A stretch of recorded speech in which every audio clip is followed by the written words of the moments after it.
Today we're starting an exciting new series. What if Deku had Yandere Girls Harem? If you enjoy this video, please like and subscribe for more content. The story we're featuring is written by Momo Yaoyorozu on Wattpad.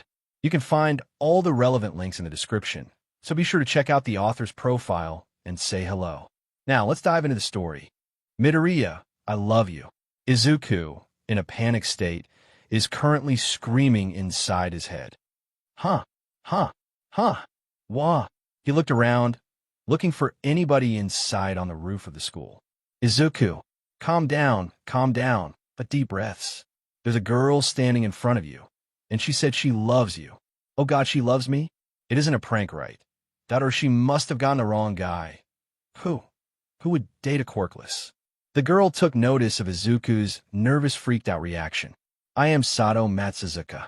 She said, what do you say? I like you, and I want to date you. Sorry. That sounded way forward. Her expression remained calm, like a puppet. No, it's okay. Izuku nodded and reassured her with a kind smile. What do I say? Reject her? She looks nice and sweet. I've never talked to a girl before. If I do accept what I do, I gotta say something quickly. The girl waited for a response. She held her shoulder close to her body and swiped her hair behind her ear.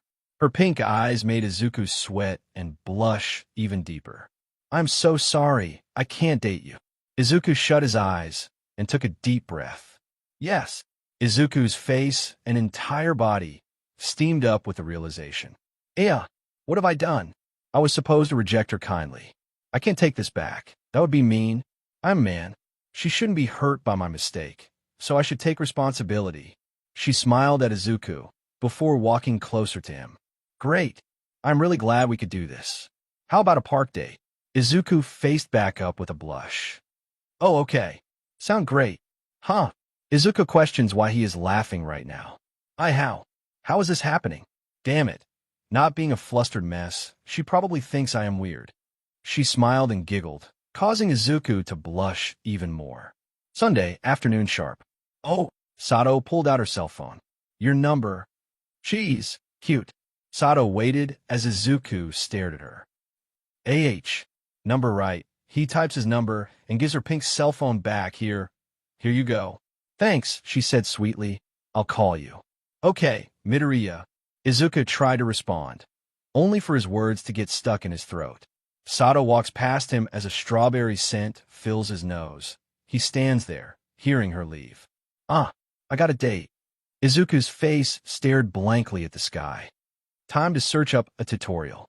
Because, how do I talk to a girl? But in our current society, heroes exist, and villains, those who use their power for chaos and havoc. Izuku dreamed of being a hero, seeing his number one hero save people with a fearless smile. So cool. The two best friends shared the same dream. DKU, what makes you think a quirkless loser like you could be a hero? Kaken, I am quirkless. I know that, but that doesn't mean I should give up. If All Might were here, he would say, you can do it. Sunday, afternoon sharp. All right, she said afternoon sharp. Did I get here too early? Izuku stood beside a tree muttering and barbering in whispers. Izuku. Sado called out, but Izuku didn't notice her. She tilted her head and laughed, and Izuku's eyes widened as he quickly turned to face her. Sorry, I hope you weren't waiting for so long. No. Whenever I get nervous, I tend to think, and when I think too much, I start muttering, oh my gosh, you're cute. Sado placed her hand near her mouth. Oh, thank you. You look great yourself. I hope I'm not making you nervous. Izuku frantically moves his hands before rubbing the back of his neck. But you aren't making me nervous at all. I really, happy and shocked since a pretty girl like yourself asked me out. Izuku covered his face with embarrassment. I did again. Sado was caught off guard. Her cheeks felt hot with a reddish blush. Thanks. Yeah, but just being honest. Okay, stop be yourself. She asked you out because she wants to know me. They walked and talked and got to know each other. Stared at the pot of fishes. Izuku got to know Sado Matsuzuka. Sado is known as the pretty girl in the Yandere Junior High, though Izuku had zero clue nor idea about that part. All he knew was she was a student in the same middle school, despite Izuku never being able to truly catch a glance of her, due to Sado popularity among her classmates. She's social, outgoing, everything that Izuku does not have nor can do. They were different, and Izuku was quite ashamed to admit to her that the only friend he has was his two best friends, Bakugo and Yuno. After the walk, they visited the mall and headed towards the arcade area. Izuku offered to pay, but Sado declined Izuku's offer but was grateful for it. He noticed Sado's cute smile when he offered. Her face, eyes, and gesture made Izuku's heart felt like if a string was tied onto it and someone had vigorously tugged that string. What seemed like 50 tries, Izuku won a teddy bear that held a heart that said, "Love you." Sado gazed deeply at the pink bear with tender eyes. Izuku assumed that she liked the gift. Seeing her react that way made Izuku happy. She likes the gift. What matters is that Sado is having fun. Izuku observed Sado with an affectionate stare. "Thank you, Izuku. It's cute." Sado's smile made Izuku a steaming mess. She has a cute smile. My heart. Once they left the arcade area, Izuku turned back. What's wrong?" "Izuku," Sado asked, looking at Izuku direction of Izuku. "Nothing, sorry, got distracted." Izuku walked beside Sado. The two walked out the mall and walked on the alleyway of houses. As they walked, Izuku felt a sensational warmth, soothing on his hand. Sado's hand was enveloped with Izuku's hand as his eyes narrowed down to his hand. "Oh, what's she holding my hand, Sado? Is holding my hand. If it's okay." Her sweet, loving eyes made Izuku nod at the speed of light. "Yes, you can hold my hand anytime. I don't mind." Izuku smiles nervously. Sado turned her head away from Izuku, eyes widened with reddening face. "You're different," Sado muttered. Izuku looked at Sado, his around Sado, but not touching her. "Nothing." Sado smiled, feeling flustered. "It's nothing." She lets go of Izuku's hand and leans in front of him. Catching Izuku off guard, her pink eyes made Izuku's head spin. "Sado," Izuku whispers. Sado gives him a pleasurable smile. It felt different from the other expressions she'd given him. More, that like she's enjoying herself for the first time. Izuku was taken aback. She looks so happy. Was I really that fun? I might have accidentally talked about heroes and all might a few times and ended up over-mumbling. She's probably going to say that it isn't going to work out. I am prepared to hear. Izuku, she hugged Izuku tightly. Her chest pressing against his made him nearly faint. I had a lot of fun. The bear you've given me I'll treasure. I'll text you later. Sado lips pressed against Izuku's cheek. Smooch. She walked back and gave Izuku a sweet, tender smile. Kiss? OOH. I didn't know you kissed on the first date. That's what it means. That I'm doing something right. Right. Izuku waved bye to Sado as she faded into the street. Sado walked down the street. Sado's heart was pumping faster than usual, her face redder than usual. I don't know, I feel so sweet. So alive. Sado giggled happily. That was real love. It has to be Izuku, the kindest boy I've ever met, kind and sweet, his smile. Makes my problems go away in an instant.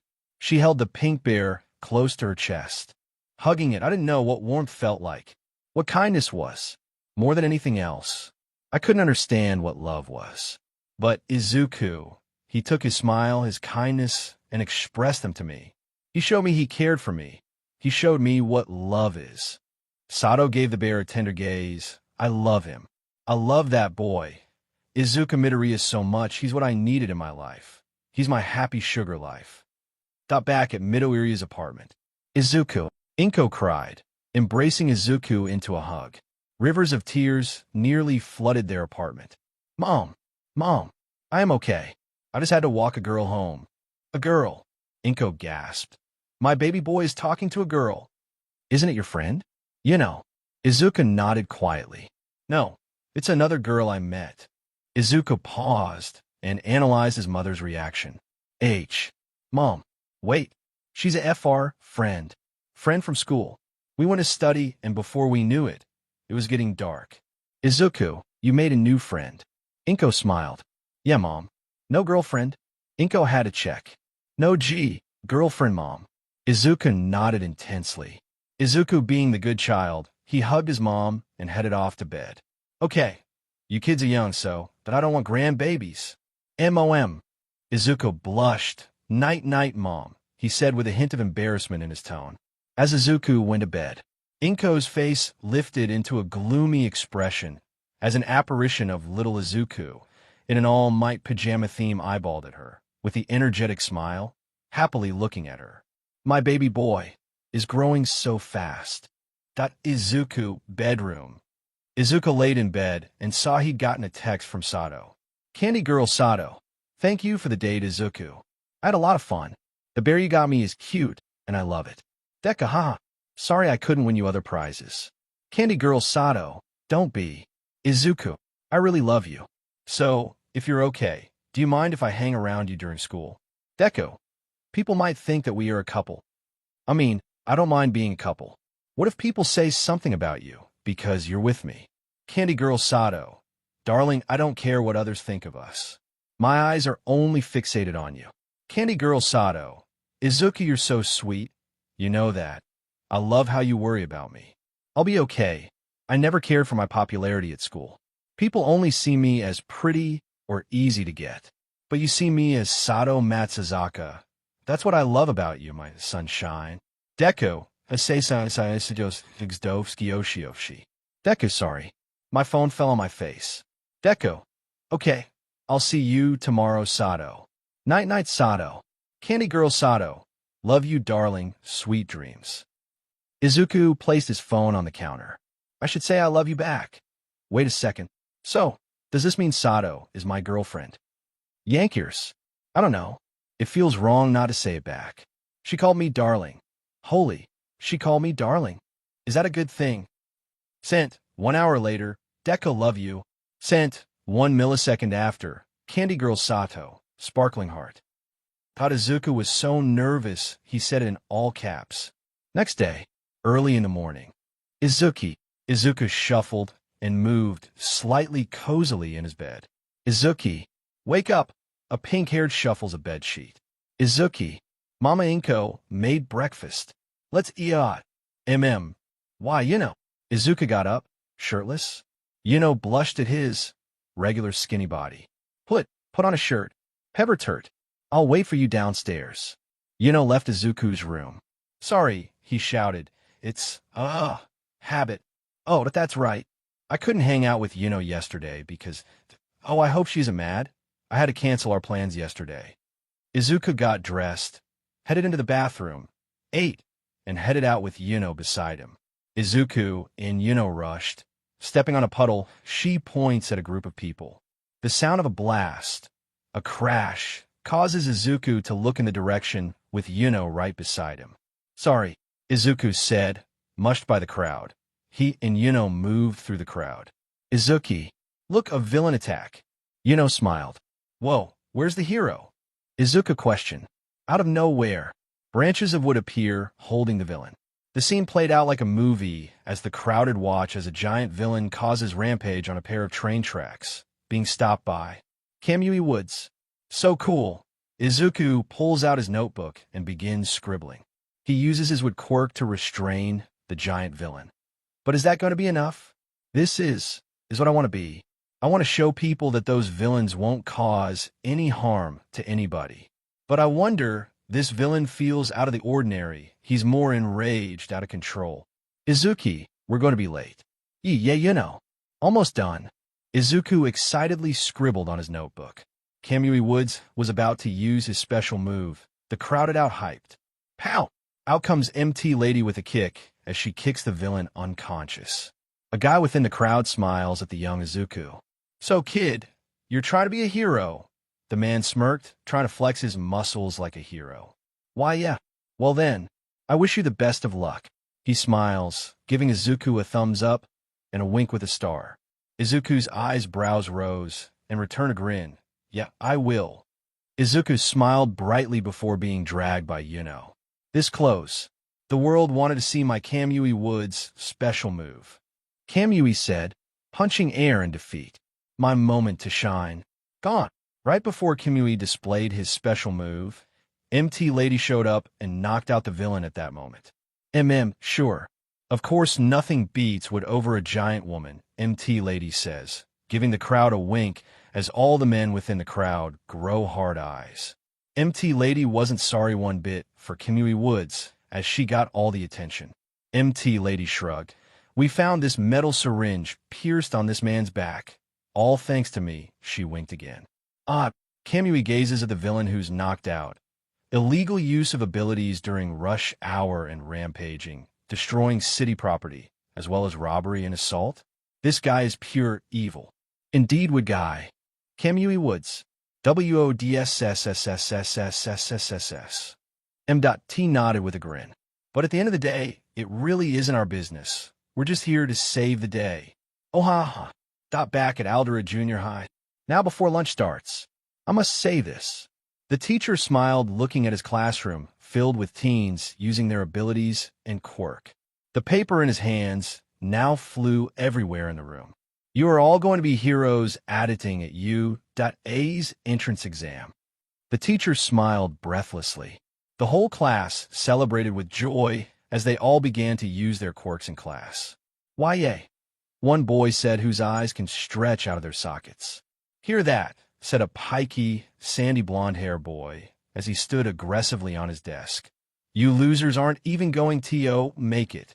I am going to be number one. Not cool, Bakugo, said a male student. Shut, losers, Bakugo barked as he began to use his quirk.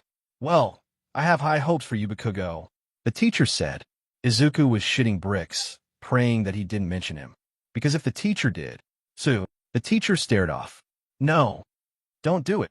It seems like Midoriya is going to 𝐂𝐡𝐚𝐢𝐧𝐬 as well. Huh, the quirkless kid. Why? I wasn't the only student who never slept in your class.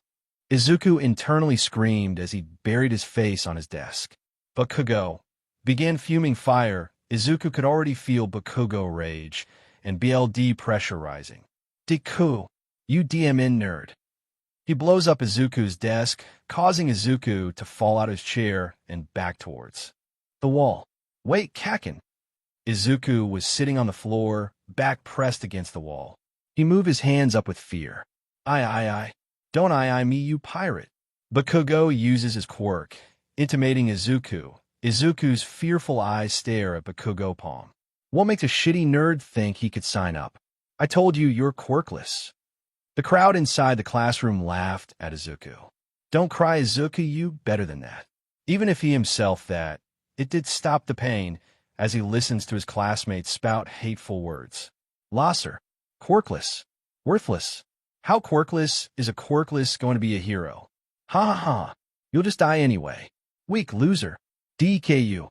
The words got louder and louder as Izuku bit his lip and endured every second of their abhorrent, disgusting, hateful, repulsive insults. Every word hurts, like a punch to the gut or a kick to the Gentiles. It hurt to an extent that Izuku's eyes felt sore from holding back his tears. If he were to cry, things will only worsen from there. Don't cry. Don't cry, man. Up. It's not true that what they're saying isn't true. All right, that's enough, Bakugo. Everybody sit down. Once the bell rings, you may all enjoy your lunch. Hey, nerd, what cha got there? Bakugo smirked as he clutched Izuku's notebook from his backpack. Hero analysis for the future? Geez, like that's going to be useful. Kaken, give that back. Izuku tried to reach, nearly getting a hold of his notebook. Bakugo pushes Izuku back as he holds onto the desk for support. Want it back, Deku? Fine. Really, THA. Boom. Izuku watches with an unpleasant, dreadful expression as his years and months of meaningful scribbles gone. The dread in Izuku's eyes was nearly the final straw. Droplets of tears slowly began to emerge. Before Izuku could react, Bakugo threw his notebook out the window. Izuku was confused and looked at Bakugo. But how so? As Izuku's eyes darken and his ears endlessly repeat Bakugo words. How foolish of Izuku. How foolish for a second he had faith in Bakugo. That he listened, he truly believed his best friend was going to help him. If you think you'll have a quirk in your next life, go take a swan dive off the roof. and pray that in your next life, you'll get a quirk. Izuku faces the window with despair in his eyes. For once, he felt destroyed like a hero fighting his villain. That hero, despite doing everything in his power to save people, lost, and that's how Izuku felt. He turned around angrily as Bakugo aggressively grins at Izuku, causing him to stiffen in place. That's what I thought you DM in, nerd. Bakugo places his hand on Izuku's shoulder and activates his quirk, ruining Izuku's uniform from the shoulder. As a small smoke fumes from Izuku's shoulders. Bakugo and his friends had left the classroom, and Izuku just let it out. He cried. He accepted defeat. He accepted that. Nobody believed him. He got on his knees with his backpack and held it tightly, with his arms slightly shaking. Izuku's throat ached and his jaw felt unsteady. I won't give up until I see it for myself. I don't want to give up because of someone, even if they hurt me. I won't know until I try. But it still hurts. Without anybody believing in you, it still hurts. The door opened. Izuku. Sado rushed towards Izuku and cupped his face. What's wrong? Talk to me. Who did this? Are you hurt? Sado immediately embraced Izuku with a powerful hug, petting his soft hair with her hands gently as Izuku's head rested on Sado's shoulder. Izuku opens his mouth. Nothing, only stutters. It's all okay.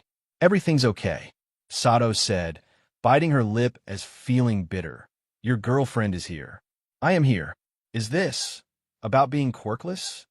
Izuku nodded his head. Izuku, stop crying, damn it. Sado glared forward angrily, but her tones sounded so sweet to Izuku's ears that he didn't notice the fact that she's enraged. Everybody knows that Izuku is quirkless, so it wasn't a surprise to Sado. Don't be ashamed that you don't have something that everybody does. I still love you either way. With or without a quirk, it doesn't matter. Sado smiles and wipes Izuku's tears. After gaining Izuku to calm down, they both ate at the school rooftop. The rooftop itself is always empty. Not many people really go up there. It's nice, silent, and the view of the sky looks great from here. Izuku. Izuku looked up, eating a lunchbox that Sado made. The fresh and hot smell of the fish, rice, and meat. Izuku was practically swallowing rather than chewing down the food. What happened? Sado eyes. Worried for love, her sugar life, Izuku. Nothing. They were cracking jokes, haha. Jokes that made you cry? Darling, be honest with me. I'm your girlfriend after all. If they're threatening you. No. Izuku scratched the back of his neck. Kaken would never hurt me like that. He's my best friend. My two friends that I've got. Like me, Kaken is a big All Might fan, which is how we got along when we were kids. Of course, our moms even knew each other as well. Yandere Midoriya, Sado thought. Her quirk, I wonder what it is. But even so, it really pisses me off to see my sugar plum in such a state of sadness. Best friend or not, I won't let this slide. That's interesting, darling. Sado placed a finger on her bottom lip, if you don't mind me asking. Who's the other? Izuku's eyes lit up. Sado saw the light in his eyes brighten wide. Door opens intensely. The door opens, letting out a bang, hitting itself against the wall. A pink-haired girl. Unlike Sado, whose hair had two buns, Yuno's hair is lengthy, with an incontinent appearance. Once Yuno spots Izuku, she rushes towards him and grabs his shoulders, infuriating Sado, while keeping a deceiving surprised face. I found your notebook. Yuno stops and stares at the girl sitting in front of Izuku. Who are you? Yuno glared, seeming unhappy to see Sado. Who does this beach think, breathing beside my darling? It's a lie. Lies. He's mine. Any girl that even thinks about him, I'll kill them. Yuno handed the notebook to Izuku, while keeping eye contact with Sado. Sado arrogantly smiled. Yuno's stomach twisted, wishing she could just stab the SHD out of right now and throw her body off the rooftop. Sado Matsuzuka, Izuku's girlfriend. Sado and Yuno glared at each other with a hidden intent, anger. But Izuku didn't notice. He was happy to have his notebook back, burnt sadly, but happy to see it still intact. Sado Matsuzuka. I am Yuno Gashi, Izuki's best friend. Sado had a hunch, this girl. Yuno's eyes descended at Sado. Haha. This where? She's as crazy as me. Izuku smiled so cluelessly at the situation he was in. The two, Sado and Yuno, glare at each other's looks. Deadly looks. Their eyes shout at each other. Get too close and you're dead. Best friend. That's great. I'm glad you get along with my love. Well, I hope you don't mind me spending more time with my love, Izuku.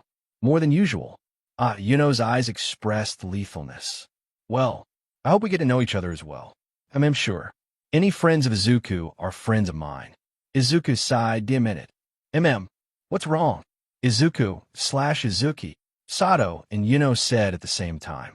My notebook. Izuku places it in his backpack. Haha.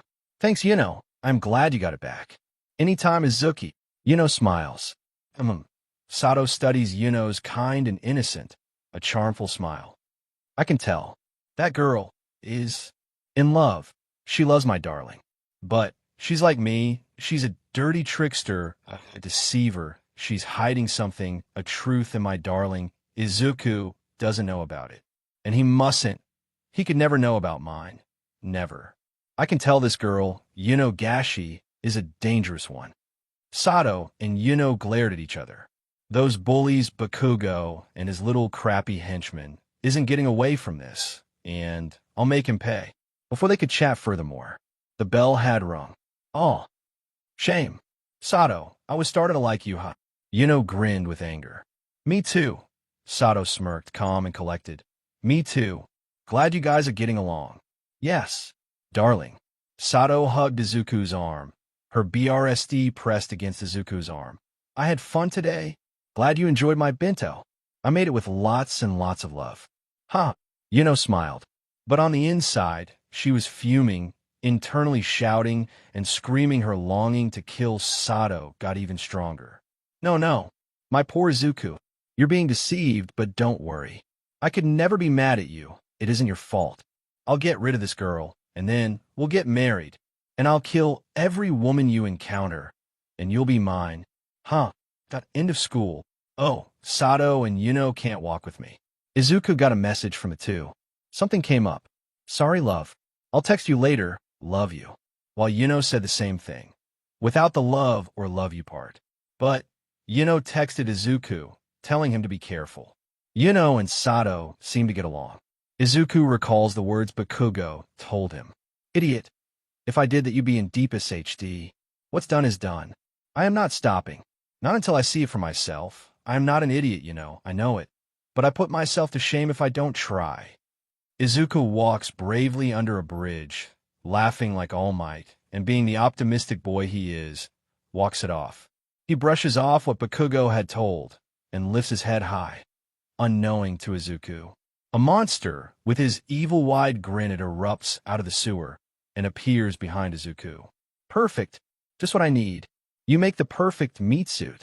Izuku turns around, being faced with a villain, a sludge monster. Izuku looks at the villain. Villain. Izuku's mind goes blank as he tries to make a run for it. Haha. Don't struggle, says the sludge villain, who envelopes and begins to suffocate Izuku. I can't escape. I can't. Is this really it? I can't grip this sludge guy. Air. I am running out of air. Izuku's eyes began to fall into a hazy blur. His struggles become weak. I found you. Let that young man go. Before the sludge could react, the hero, the number one hero, All Might, says the words Izuku recognized. One of All Might's moves. Detroit Smash. Just like that. Izuku was freed from the villain. Before fully passing, Izuku caught the glimpse of his idol. All Might. Hello. Boy. Wake up. Who's? Slap in my face? Opening his eyes, there stood in front of him. Oh, All Might. Izuku was like a child opening his first gift at a birthday party. He grabbed his notebook, only to find it signed by All Might. Thanks. All Might. Stop being accidented. But only CRP. All Might in the flesh. Come on. He's right here. The man himself is right here. If I don't ask him now, I'll never know. It could have been for nothing. Hey, All. I've got to go. This great chatting with a young fan. So hi. All Might poured. Strange. I feel like something is on a leg. Dash. Huh? Kid, what are you doing? Let go. I can't. I'll die if I let go. Izuku managed to speak as the wind nearly ripped his face right off. Oh, right. They landed on top of a building. Izuku stood before All Might. He couldn't believe it. The man himself was there, and Izuku had to ask him, All Might, there's something I've always wanted to ask. Ever since I was a kid, 𝐂𝐡𝐚𝐢𝐧𝐬. All Might. Poof. Izuku looked around with his hand on his head. Where did he go? You're not All Might. He's big, very buff. 𝐂𝐡𝐚𝐫𝐥𝐬. The man sighed. Yeah, kid, you're looking at the #1 hero. No way. You're a fake. The real All Might wouldn't be so skinny. Where he could have gone. Izuku looked at the man. You really are him. Skinny Might sighed. Don't go telling your friends or the internet about this. All Might lifted up his shirt, making Izuku's eyes widen, seeing the skinny, bony man gouge injury. What happened? Could it be that villain? Izuku was reminded of the video he would watch as a kid. That's right, kid. All Might said, looking at his wound. Because of that, I could only do hero work for 3 hours. Is it possible? For a quirkless kid like me to be like you? Izuku's eyes sparked and blazed with ambition. It was now or never. He clenched his backpack. Can I be a hero? Izuku closed his eyes and waited for All Might. Response. Sorry, kid. All Might got up, leaving Izuku in a state of shock. Without a quirk is asking yourself to be killed. I cannot simply say you can become a hero even without powered. With that, All Might left the rooftop. Yeah, without a quirk, I can't become a hero. How dumb of me. Izuku comes with the terms of All Might's words. Making his way down the stairs and onto the sidewalk, he wonders. Bakugo advice sounds. I am starting to consider it. Izuku shook his head. No. Keep your head up high. The sudden sound of an explosion attracts Izuku. Explosion? Flashbacks play in Izuku's head. All Might. The bottle must have fallen when I clinged on to him. WHA. This is my fault. Izuku rushes towards the scene in a terror-stricken state. The crowd of people watched in horror as the heroes tried to resume the hostages. I heard 3 high school students are there, says someone from the crowd.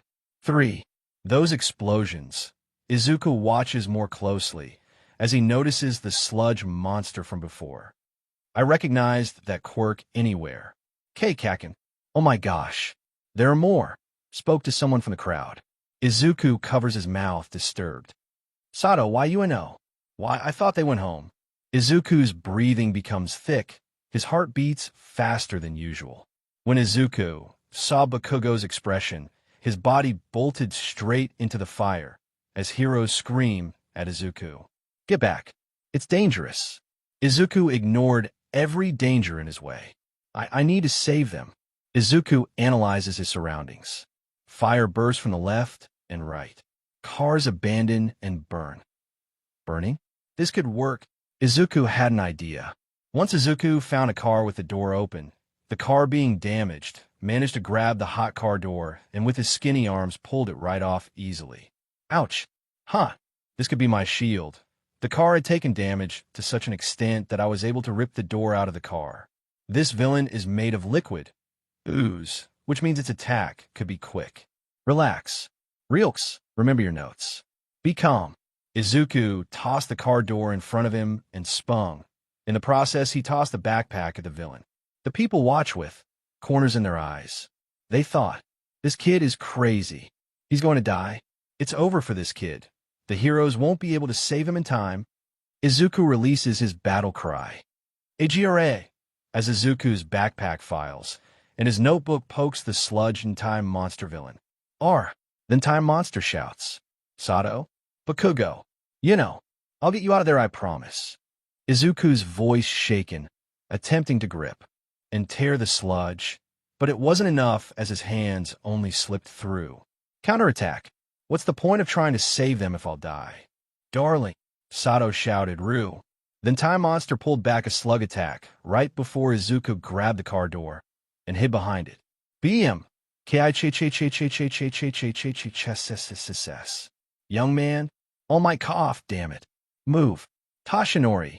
All Might arms began to puff into muscles. Steam began to emerge from skinny might. Watching Izuku made Tashinori realize something. I really am pathetic. Even though I admonished you, I wasn't putting what I said into practice, that you young man. Back to Izuku. He laid on the ground, the car door that he used as a shield, destroyed beyond use. Izuku's body ached. But it wasn't bad. Izuku had scratches on the side of his head due to the impact of the attack. Mere small scratches. Izuku ran, only for his legs to fall. Catching himself onto the floor, Izuku's body refused to move. He was sweating and feeling weak. His body aches, and he didn't know why. He wasn't injured, so he steadied himself to get up again. But his body refused. Izuku's skinny body couldn't handle such an extreme situation. Get up. Come on. Stop being scared. Stop being scared. Izuku breathed perturbed, unsettled, and sweating from the fires around the area. Sado watched in terror, suffocating within the sludge, struggling as much as she could. She couldn't watch this. Seeing Izuku in such a state, Sado witnessing Izuku trying to save her, was agonizing, heart-wrenching to watch. Yuno's shouts were muffled by the sludge villain. Yuno was enraged. Her attempts to break free were futile, useless. The three watched, their eyes scandalized, believing this was it. As a sludge villain releases another attack. 𝐃𝐚𝐫𝐥𝐬𝐧𝐠.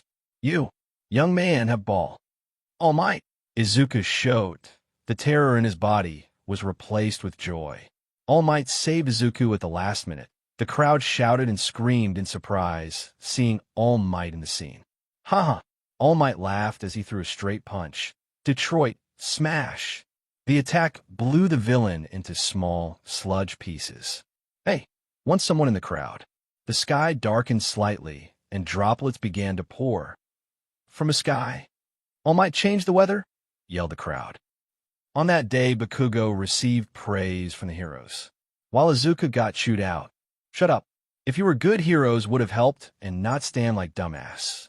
My darlings wasn't at fault. You are. Sado. Izuku tried to calm down his girlfriend. Really? It's okay. No. Yuno butted in, glaring intensely at the heroes. Darlin', Izuku wouldn't be hurt. Sado held Izuku by the head, toward her chest, eyes filled with tears. What could have I done if something dreadful had happened? Truly. Thank you, my love. Izuku spoke in muffins. Whoa, these bobs. Izuku's got a pair of those on his face. That day. Izuku walked home that day, glad that ended peacefully. Izuku sighed.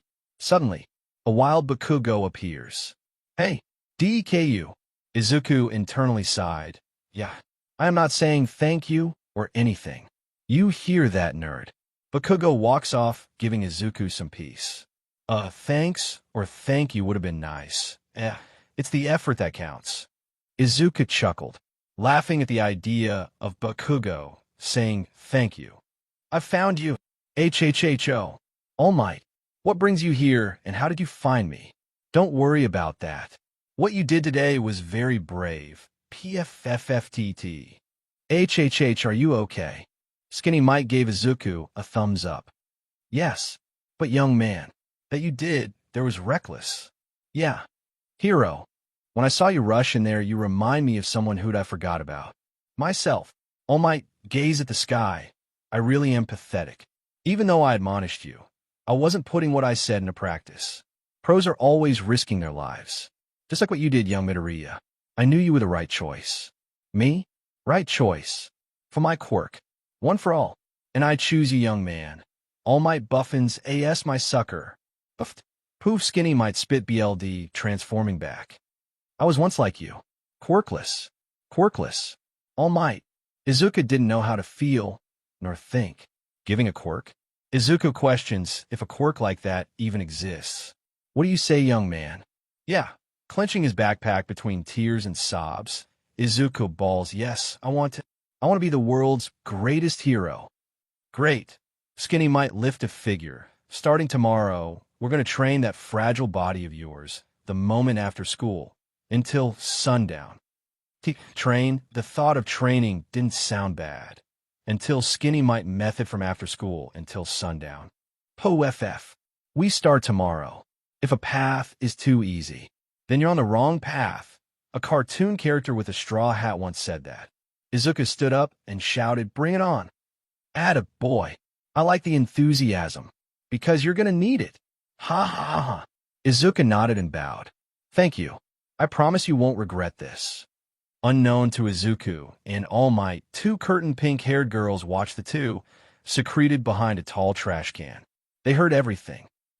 The very next day, at Izuku's middle school, All Might is going to train me. Wow, this feels like a fever dream. Izuku thought, walking out of the male restroom. I wonder. He asked me why I truly need to work out? Is a quirk that powerful? And I don't care about how powerful it is, but I feel like heroes underestimate their quirks. Quirks are powerful if the user knows how to handle and use them. Like the underground pro hero, Eraserhead. Such an awesome quirk. It may not be like All Might's quirk, but in its own way, being able to cancel villains' quirks render them harmless. Hey, so cool sparkles. The cries and begs, sobbing, catches Izuku's attention, making him stop. I wait. Izuku, you're getting ahead of yourself. I'm quirkless. But, turning the corner, Izuku sees three boys pulling and pouring water on a girl. Her hair long, with a purple color and shade. She wore a nurse outfit with bandages around her left and arms. Please. She hicks between her pleats. Ow. It hurts. Shut up, you pig. Bully one shouts at the defenseless girl, causing her to tense up with fear. Her pupils widen with such fear. Izuku couldn't tell if this girl was being bullied or assaulted. Either way, Izuku wasn't having it with the three guys. Hey, Izuku raised his voice. Stop it. What you're doing isn't cool. Huh, quirkless boy? Boy 2 laughed. The hell are you going to do? You don't even have a quirk? Yeah. Izuku pulled back his sleeve and glared at the three boys. Back off. Leave. That you're doing is F. What? Bully 3 was taken back. Did the nerd say F? Yeah. Bully 2 said. I already called a teacher and told them. Izuku gave them a smirk before facing the other direction. Told them what? I don't know. That. You're assaulting a female student. Foo, snitch, yelled the group of boys as they let go of the defenseless girl's hair. Sensei dash. Once Izuku turned around, the group of bullies were gone. It worked. I just sprouted random stuff. Izuku chucked, releasing a gentle smile that the bullied girl noticed. Thank. You. The girl bowed. So sorry. I didn't mean to. Mean to what? Izuku crouched down. Haha. That I said early was just nonsense. Literally, I just wanted them to stop hurting you. The girl blushed and looked away. You shouldn't have. Izuku was taken back from her response. What? I am ugly and I deserve to die. Nobody deserves to die. Izuku held her shoulders out of reaction. It doesn't matter if you're popular or not. If nobody says you should live, then I want you to live. What are you saying? Izuku gave her an all-might expressive smile. The truth, I find your life valuable. So if you ever need a friend, come to me. I'll be there. Izuku looked at Mikon, seeing that her face turned completely bright red. Her eyes spiral and is sweating heavily. Are you okay? Mikon covers her face as she gets up. So sorry F for existing. She bows apologetically. Hey, why yes, you're okay. Izuku asks, sounding more concerned. Mikon Sumiki. Izuku gives Mikon a safe, reassuring smile. Izuku Midoriya. See, you're okay. Matter of fact, I understand how you feel. Huh? You do understand? I was bullied because I am, well, different, something out of my control, one of a kind, right? What kind? Me. I am nobody. New, huh? You are somebody. You are Mikon Sumiki, the world's amazing nurse. Well, I do help with people's injuries in the school infirmary from time to time. Mikon started to blush. You don't need to to pity me if you want my body. What? I am trying to bright your spirit. Izuku shouts, frankly, with a burning hot face. Huh, really? I am sorry. I am sorry. Izuku scratched his head. No, don't apologize. You did nothing wrong, Mikon. Anyway, I had to head back to class, but you can find me at the rooftop of the school. That's where I usually hang out with my girlfriend. As Izuku waved bye to Mikon and turned his back, he grabbed the back of his uniform. Girlfriend? Mikon blushed in surprise. Oh, well, if it's okay, nobody had talked to me in a really long time. Mikon stammered through her words, fidgeting her fingers. Izuku couldn't tell if she was nervous or scared. She looked at Izuku and gave him an awkward but sweet smile. I would like to talk to you again. So, thank you very much. Huh? Izuku chuckled. No problem, Mikon. Bye. Mikon smiled. She looks like someone haven't smiled for a really long time. Izuku's heart ached knowing that this sweet girl isn't liked just because of her personality. It hurt and pissed Izuku off. Izuku mumbled, right now? Izuku Midoriya made a friend? Clenching his fist, Izuku sighed, I did. Normally I could freak out talking to a girl, but I did. Weird. Maybe it's the whole determination thingy. That's why I'm not a stuttering, rambling mess. As Izuku rushed back to his classroom after realizing he spent a little too much time, another girl heard and witnessed everything. Bravo. The quirkless boy has more empathy than these students here. Standing up for a beach like her. Why would such a guy ever think about a woman's problems? But honestly, he really wasn't going for her body. Must I say this boy knows how to control those big boy hormones. Sister, are you interested in that boy? What's so special about him? Oh my gosh. The girl with pink tails and an exposed cleavage slapped her sister back. Loosen that pee-pee cat up. This is probably why, from our parents, I got better genetics. The girl in a smooth motion flung her hair back. Me? Interested in a guy? Unbelievable despair. Can wait. The sister with short hair, gray eyes and freckles much like Izuku. She glazed at the direction in which Izuku was heading back. I won't question you. Glad you asked. But the girl's back chest popped outward with such eroticness. Her foot bent slightly on a locker, with sweat dripping descending down her cleavage as her eyes began to spiral like a woman alluring her mate. Sister, explain to me what good is thy Junko and Nazmama without a boyfriend. The black hair sister spoke. He mentioned. Yes, he has a girlfriend. I'm not deaf, you know. Junko gazed at her perfectly painted nails, giggling. It won't matter. I'm a boy's wet dream anyway. Nobody can say no to Junko and Ashima. Nobody. Mawahaha. Izuku rushed towards All Might's meeting spot because today was his first day of training. All Might, I'm ready. Great. Skinny Mike gave Izuku a thumbs up. After these months are over, you will be ready, but before that. Skinny Mike puffed up his chest. We need to muscleize that weak twig body of yours. Why? Izuku's soul seemed to leave his body before All Might, now in buff form, grabbed it and stuffed it back into Izuku's mouth with his signature All Might smile.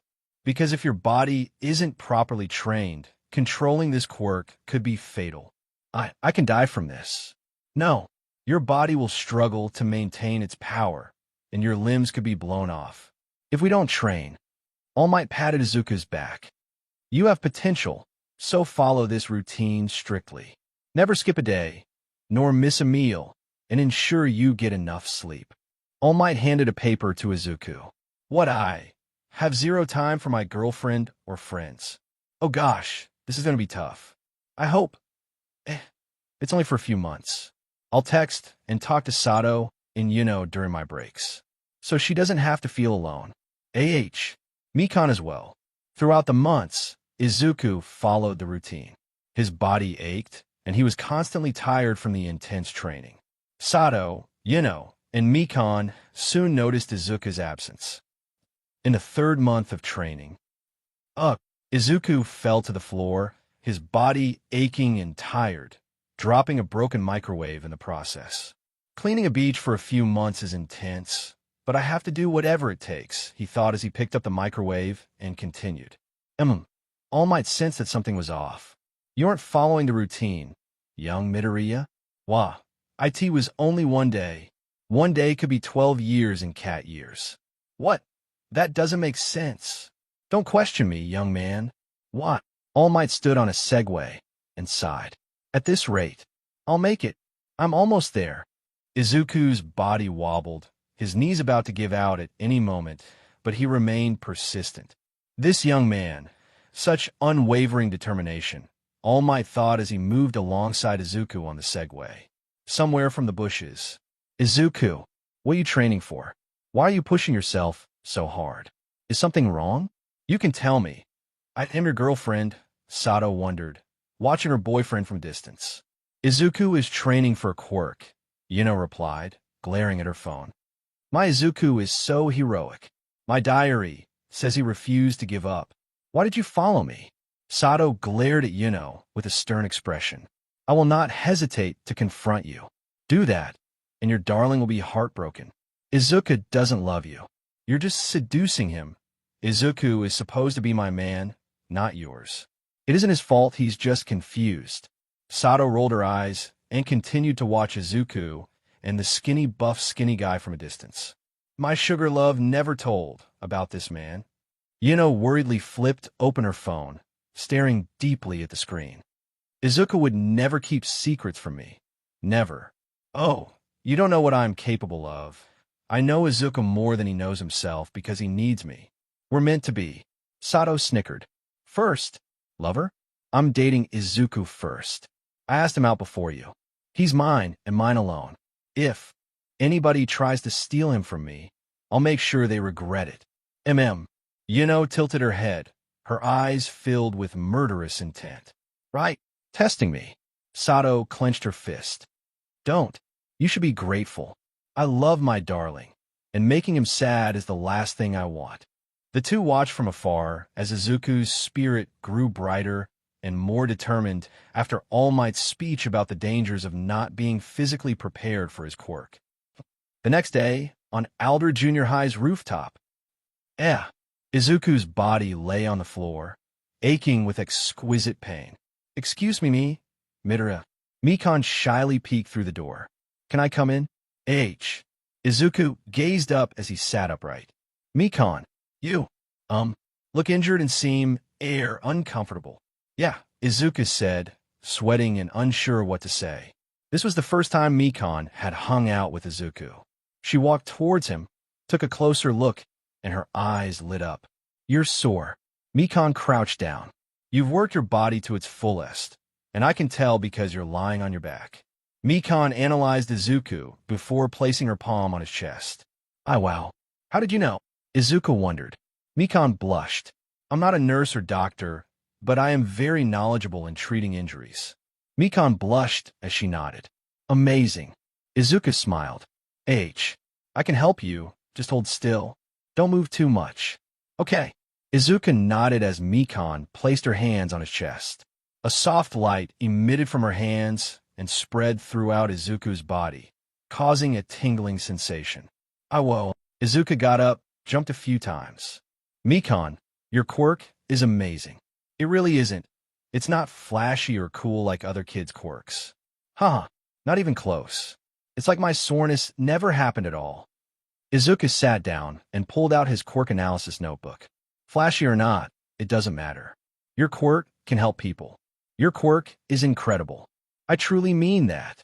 You think so. Mikon hid her face behind her hands. Well, my quirk can heal people, but the price is my energy, physical energy. Physical energy? Wait, can you die from it?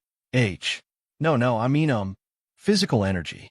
That's why I carry energy bars or small energy drinks. Mikon strenuously smiled. I won't die if I overuse my quirk, but I'll get tired when my body enters a sleepy state. But I've never used my quirk to such an extent before. I don't really know what will happen if I do overuse it. I see. That's good. Izuku sighed in relief. I wouldn't want you to push yourself too hard for someone like me. Izuku flipped through a few pages before landing on an empty one. But, may I ask, if you were to touch a rotten apple, could you restore it to its healthiest form? Izuku tapped his pencil on the side of his head. I don't know. I haven't tried. Mikon said in dismay. Sorry. Don't be disappointed, Mikon. I really like your quirk. There's so much you can do with it. You think so? Mikon's eyes sparkled as she looked delighted. Suddenly, two girls burst through the door, startling Mikon in the process. Crash. Thud. I missed you so much. Really, really much. Izuku's girlfriend embraced him tightly, nuzzling her cheek against his. Izuki, Yuno stopped abruptly, her gaze drawn to Mikon, who sat beside Izuku, her intense interest in him difficult to conceal. Another woman? Uh-huh. Izuku responded to the embrace from Sado, and with a gentle motion of his hand, he introduced Mikon. That's my friend, Mikon, he said, pointing toward her. Shyly, Mikon averted her gaze, her face flushed with a hint of embarrassment. Hello, Mikon stammered, offering a wave. I'm Meon Sumiki. You're his girlfriend, right? It's nice to meet you. I hope you don't mind me hanging around. Sado blushed, her excitement evident. Yes, that's me, She giggled with enthusiasm.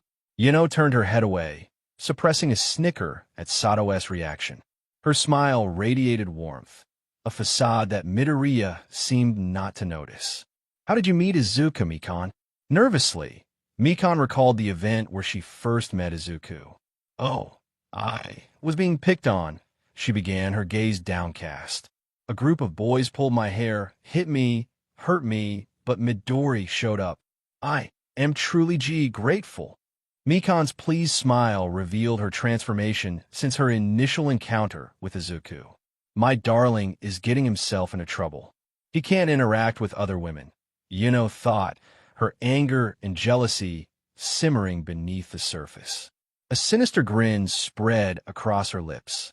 Getting rid of these two will be a challenge, but I'd do anything to be with my man. The door slammed open once more, and an eerie atmosphere descended upon the rooftop. Izuku felt a wave of unease wash over him, unable to find words to describe the sudden tension in the air. Sado and Yuno instantly adopted defensive stances, sensing the impending danger. Hey, ha ha ha. A girl's manic laughter echoed across the rooftop. Sister, they're looking at you funny. Say the call, sister. Another girl urged with a stern tone. Who are you? Izuku tilted his head in confusion. What? The shorter girl with black hair shot Izuku a lethal glare. The girl with strawberry blonde ponytails, a revealing outfit, and an air of confidence strutted forward with sass. She drew attention with her attire, especially among the boys. Mikon and Izuku exchanged bewildered glances, trying to make sense of the situation. Hey guys. I am running the party. Well, too bad, because Junko 𝐃𝐚𝐽𝐺𝐸 has entered the chat. The girl, Junko, announced with a touch of insanity. Please excuse me for the intrusion, she added, donning a pair of glasses and adopting a more refined tone. We're growing teenagers. We thrive for love. But those who cannot control their emotions, their love, can hurt those around them. Who are you? Sado glared at her. What do you want? Yuno added, her flip phone in hand. What's happening? Mikon whispered, utterly perplexed. I don't know. I've never seen these two before, Izuku said. The tension in the air feels odd. Honestly, coming up here with you lowlifes is really saddening. Junko lamented bitterly, her mood shifting dramatically. She stood before Izuku, her chest inches from his face, using her height advantage to her advantage. Her suggestive movements caught his attention, but he forced himself to maintain eye contact. So I swayed my assets, and you don't even look at them? Not even a glance? Are you that loyal, or are you gay? Junko taunted, her disgust and irritation apparent. Hey, Sado shouted as she took a step forward, but Makuro, the other girl, blocked her path. No, Izuku interjected, blushing. I prefer my girlfriend's assets. He admitted, embarrassed. Yuno raised an eyebrow, taken aback by his response. OOH. Mikon gasped. Wait, darling, we can't go there yet, Sado, blushing intensely, replied, I got what I wanted. Junko sighed. I'll be back. Cutie, I'll make you my boyfriend. Junko always gets what she wants. Mukuro followed Junko as they left. Sado hugged Izuku tightly, showering him with kisses. Thank you, darling. Thank you, darling. Thank you, darling. Thank you, darling. She smothered him with affectionate smooches. What's the deal with her? Izuku wondered as his girlfriend expressed her love in a rather overwhelming manner. I think I shouldn't worry about this, but something tells me she's going to be more demanding. Yuno glared at Sado with a mixture of disgust and jealousy in her eyes. He's mine. Hey. Don't touch him like that. Don't kiss him like that. Mine. Ugh. My man. Mikon gazed at the partially opened door, her thoughts filled with uncertainty. Do you think she will be coming back? She asked. Mukuro. She's skilled. In combat, Yuno replied, her anxiety palpable. Her stance resembles that of a U.S. soldier, and her strength and speed are far from ordinary. Yeah, she was fast. I couldn't even get near Izuku to help him, Mikon admitted nervously. I'm sorry. I was useless again. Don't worry about it. Izuku reassured her with a smile. What matters is that it ended well, right? Aha, Izuki. Yuno giggled. You don't seem bothered by her, she hinted. Yeah, I'm sure she knows that I won't leave, Izuku said as he held Sado close. Sado melted into his embrace, while Yuno watched, seething with envy. I don't know if I can keep lying like this. Izuku sat in class, one hand hidden beneath his desk, squeezing a wrist exerciser to strengthen his grip. Izuku continued his workout, as All Might had instructed him. However, spending time with Sado, Mikon, and Yuno was becoming increasingly rare. Every time he missed a day with them, he would make excuses, saying, sorry, I'm busy right now, haha. Maybe later. I promise. Don't give up. I'll make it up to her no matter what. If only I could tell you. Izuku's thoughts weighed heavily on him as he concentrated harder on his exercises. I even have to train somewhere else besides the rooftop sometimes. As he packed his things, Izuku noticed a classmate of his, a girl with long black hair tied into a ponytail. Her silky black hair swayed gently as she moved. Izuku quickly noticed the eye patch and bandages on the girl. She was someone who went unnoticed by everyone, but something about her caught his attention. Those bruises. Izuku's heart sank as he observed the girl. As the other students left the classroom, she remained behind, and an urge overcame him. This isn't your business, Izuku. Just leave her alone, he thought, trying to convince himself to ignore her. I don't have the heart to, even if it means getting involved in someone else's life, someone's business. Are you okay? Izuku reached out and gently held the girl's wrist. She swiftly turned around and pinned Izuku against the wall by his shirt. What do you want? She asked, her tone direct and stern. Nothing, Izuku stammered. No, Midoriya. That's a lie. And you know it, he thought to himself. Izuku maintained his grip on the girl's wrist as she kept him pinned to the wall. I mean, you're hurt, and I can see it, so don't deny it, he said through gritted teeth. Is someone hurting you? Those bruises. Mind your business, she retorted, beginning to walk away. Don't meddle in what's not your life. I know. I can help. Help me? What help? Every word that came out of Izuku's mouth seemed to fuel her anger. Do you want to die? She glared at Izuku menacingly before walking away. That's what I get. Izuku muttered to himself, feeling conflicted about his attempt to help. As she walked away, Izuku noticed something fall, a small piece of paper floating to the floor. 631 Street. This is an address to a location.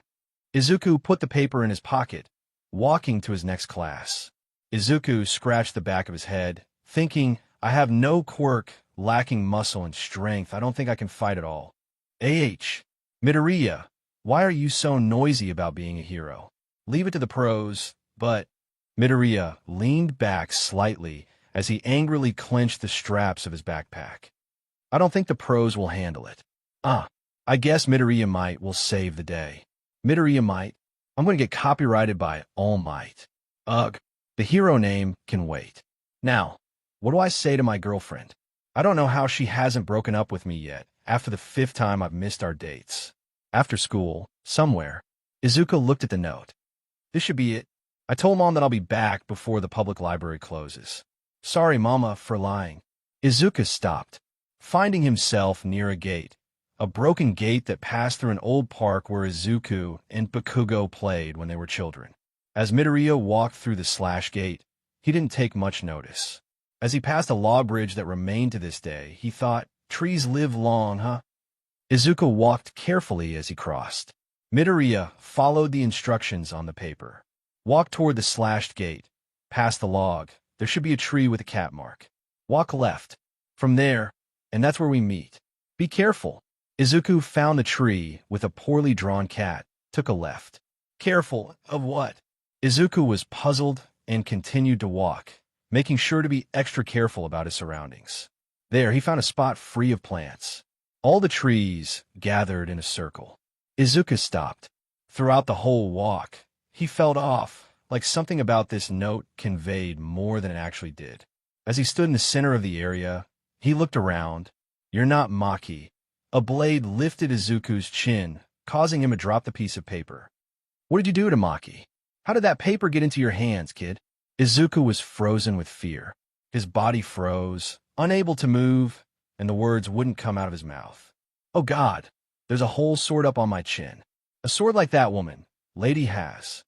Death is upon you, yet you remain silent? She hissed, raising the sharp blade higher. Speak. Now. She dropped this paper. She's hurt and bruised, and I want to help her. Izuku yelled as the woman, in a swift and fast motion, covered his mouth. All right, I get it, kid. You are obviously not a friend. Maki doesn't have friends. Despite her age, she should've. You're sticking your nose into the wrong business. You know that. I don't care. Izuku glared at her. She's hurt. And it's not right for a girl like her to be hurt. Like that. The woman smirked, her tone becoming serious and stern. You know nothing about that girl, her personality, her favorite food. Your name means nothing if you don't know what's within the person who wields the name. She glared at Izuku. Maki Harukawa. She's part of the Haruki clan. Wait. Izuku spat. Haruki. The old family of assassins. And you just met another. You are one lucky kid. If it wasn't me, I would have ended your life and disposed of your body in an instant. She extended her hand for Izuku to shake. I am Opia. I am one of Maki's trainers. I am not BLD related to the family. Izuku accepted her handshake. Izuku Midoriya. I want to help Maki, he said, sweating. Quirkless. Opia sighed. Huh. Interfering with the clan means death, kid. I just realized that. Izuku muttered, arms crossed and eyes closed. I am not backing out because I am quirkless. The woman slapped Izuku's back. You got ball, kid, more than my husband. I'll help you. But just know the family plays no games. What you're getting yourself into means the people around you will be targeted. If our plan plays out perfectly, we can do this in one day. Say, meet here after school tomorrow. Same spot. I'll tell you my plan. Izuku and the woman, Opia, sat down. She stuck her sword into the ground. Sit down, kid. We gotta make a plan. Right. I just hope the worst isn't to come. That young lady, Maki. I have to thank you, kid. I hope she talks to you after this. She really isn't all that mean under her mask. The two began to discuss their plan. Izuku walks out of the forest. The night sky began to slightly brighten as Izuku made his way through the playground. Darling, a girl shouted. There she swung on the swings. Why haven't you responded to my 153 messages? Sado. Izuku jumped. What? Bring you my love? He was nearly panicking. Izuku Midoriya.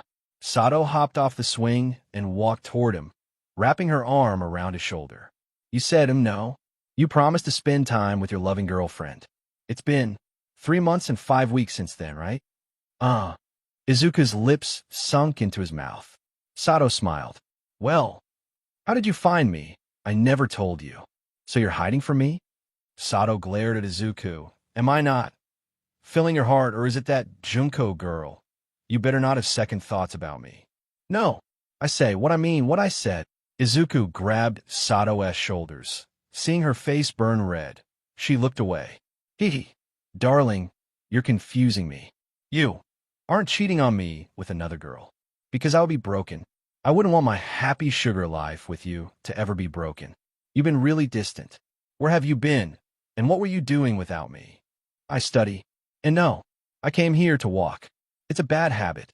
I hope you can fix it. Izuku kissed Sado on the cheek, making sure to press hard during the kiss.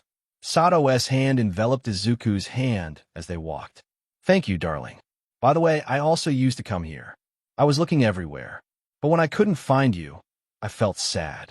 I thought you ghosted your loving girlfriend. Don't hide anything from me. The last part sounded a bit too bold, Izuku thought.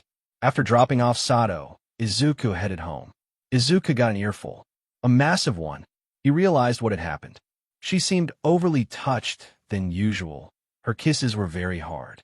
I don't know why, but she bit my neck. Izuku lay down as his thoughts began to make him fall asleep. I don't know why, but I feel like she didn't buy what I said.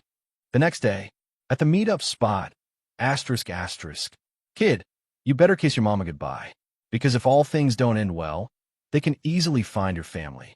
But Izuku got up, clenching his fist. We won't mess up, no matter what.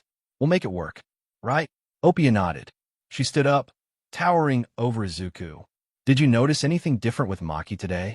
More bruises, Izuku said, biting his thumb with a taste of bitterness left in his mouth. I don't get how the teachers don't say a thing. It's clearly obvious what's happening to her. His fist and eyes had a hint of anger within them. Sparks of determination and fury filled Izuku's emerald eyes. They are forced to stay quiet. It's what the family agreed with the school. This clan means business. Opia had a wide grin on her face. The wind blew the woman's brown hair. Her dark eyes shined within the night. And Izuku, confident, knowing he's lacking a quirk, was still determined and eager to help his classmate. He wasn't going to back down, knowing the consequences if this plan all fell apart. Let's go, kid, right? A wide, courageous smile emerged from Izuku. A 40-minute drive towards the family clan. Haruki Mansion, land, ***. As Izuku and Opia stepped out of the car, they found themselves standing in front of the imposing gates of Haruki Mansion. So, this is it, Izuku remarked, eyeing the gate, a towering and impenetrable wall. Opia let out a sigh. It's better this way, believe it or not. There are no guards at the front entrance. Going through the front isn't an option. These walls have hidden doors we can use to get inside. Once I bring you in, I'll be marked as a traitor. It might sound foolish, but we've discussed the plan, right? Yes, but the entire mansion will be after us. Izuku exclaimed, spreading his arms wide. Our survival. Survival doesn't matter, Midoriya, Opia said firmly. Leave that to me. I believe you can do it. An outsider like you can rewrite the history of this mansion. Rewrite history? Izuku gulped and followed Opia. Right. If I want to achieve my dream, I have to face danger and save Maki. I like your attitude. You remind me of my late mother's husband. Your mother's husband? Izuku said in surprise. As they entered the hidden door within the gate, they had to crawl through the narrow space, just wide enough for a person. Opia went first, and Izuku followed closely. Focus on the task at hand, Midoriya, he reminded himself as they crawled through. You're similar to him. He was an outsider like you, and he had an unwavering determination to help someone. The only difference is he had a quirk. Ouch, Izuku said, biting his lip and looking hurt. Opia helped Midoriya through the entrance. Sorry, Opia apologized with a chuckle. Your feelings won't matter if you're dead, she said, walking forward with Izuku by her side. Do you really think I can do this? Izuku asked, rubbing his shoulders nervously. I believe in you. That's all you need, right? Opia said as she surveyed their surroundings. The path they walked on was covered in dark green grass, and the trees seemed to grow colder with every step. After the forest, there's going to be a checkpoint, a building that guards the main area we're heading to, which is the mansion. But before that, we'll need to deal with some guard from the family inside a building that surrounds the mansion along with a gate. Exactly. It should be straightforward. Just don't mess it up, or we're both dead, Oppia warned. Knowing the dangers, Izuku rushed alongside Oppia as they continued through the wooded forest path. The cold, fluttering wind passed by Izuku. Let's see what my progress is, even if I'm only in my 3rd month. Saving Maki is more important than training. I will have to make up for the missing hours during my rest days, he thought. Oppia pulled Moody to the side, covering his mouth. Shoo! Stay quiet. Something's odd, she whispered. Izuku's eyes locked onto Oppia. What's wrong? He asked. Oppia's eyes frowned, and she appeared concerned. Something isn't right. Midoriya, they know we're here. Izuku panicked as she held him close, feeling something soft press on the back of his head. They hid behind a tree as Oppia tuned in to what the Haruki clan guards were saying. Traitors in the mansion, Oppia, and a green-haired kid. Report received. On it, the guard spoke. Oppia's eyes glared down at Izuku. He thought to himself, this is to be expected, but I think Oppia is worried. Oppia released Izuku as the guards left. Oppia, Izuku began. Ugh, those assholes.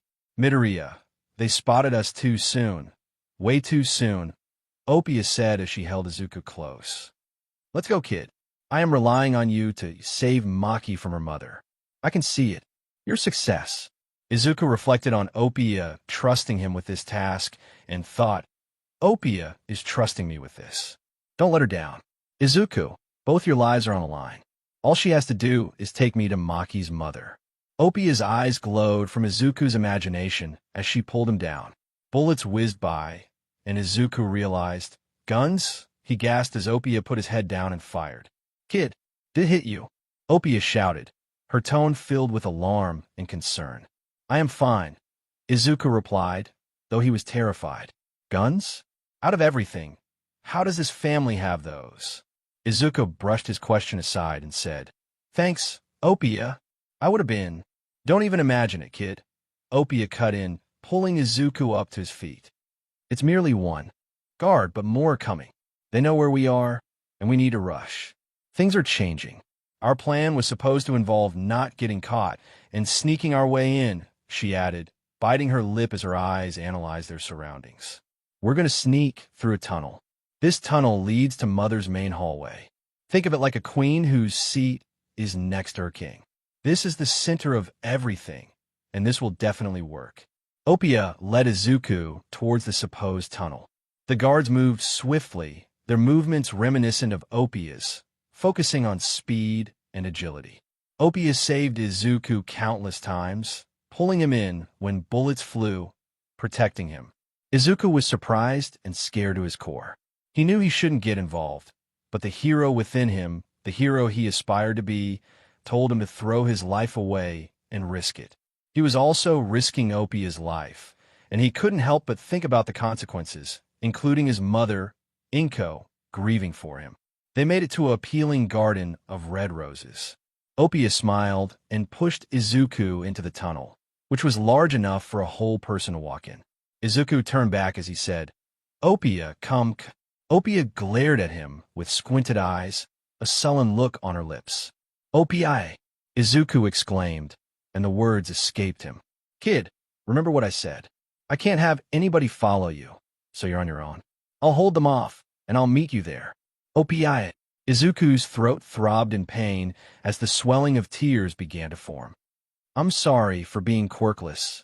Please, I beg you, don't die for my selfishness. Huh? Oppia shook her head. So being heroic, kind, and foolish is selfish? Your ideology is CRP, kid. Work on it.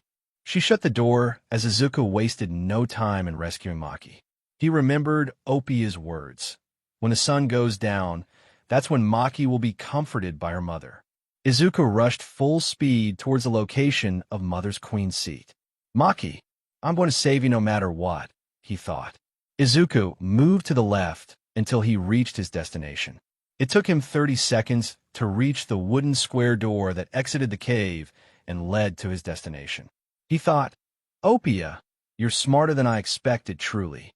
The people around the area included guards and trained expert assassins. And, of course, Maki, who stood in front of her mother, her wrists shackled in irons like a prisoner. Izuku took a deep breath and burst through the door, rising upward.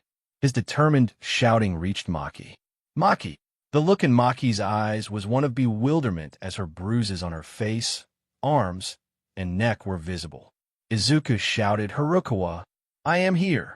The people in the room were speechless as they all laid eyes on Izuku. The room's energy shifted, and the woman, whose hair was black and sleek, similar to Maki, finally spoke. "Tell me, woman, tell me about Maki's mother. Why is she hurt, beaten?" The woman snickered at Izuku and swiped her fingers as two swords impaled Izuku in the thigh and shoulder. Izuku screamed in pain, and his body hurt as the blade stabbed through him. "Don't fall, don't tell, don't deny her," Izuku thought, biting his bottom lip as he continued to glare at Maki's mother. The tears driven by rage fell down like a curtain. "Release Maki. Release her now," Izuku demanded. Maki's facial expression dropped, her eyes widened, looking perplexed as she watched Izuku shout at her mother. He was defending her, yet she didn't understand. "I'm going to protect Maki," Izuku continued. "She's your daughter, not some doll you raise and dress up. She has her own feelings, thoughts, personality, smile, giggles. Her favorite food is Maki rolls, I bet. Let her go." The woman, Maki's mother, glared at Izuku with disgust in her eyes. Maki interrupted, shouting, "You're speaking as if you're a hero." Izuku's legs wobbled, and his eyes and body felt tired. The intense pain was soon replaced with a sleepy feeling. He struggled to keep his body upright. "Maki, I can't fail," Izuku thought. "Oppia, I won't let this end like this." As Maki drew closer, her footsteps were silent. Izuku couldn't hear her approach. His body trembled with fear, which ran through him, as it always did. He felt fear. A quirkless person should fear when someone with a powerful quirk threatens you. But Izuku faced Maki as she swiftly closed the gap. Crash! Thump! Darling! Two pink-haired women crashed into the scene. "Kid! Kid!" Izuku's eyes widened as he recognized a voice shouting from behind. "I didn't fail." Izuku held Maki, BLD trickling and spilling on the floor.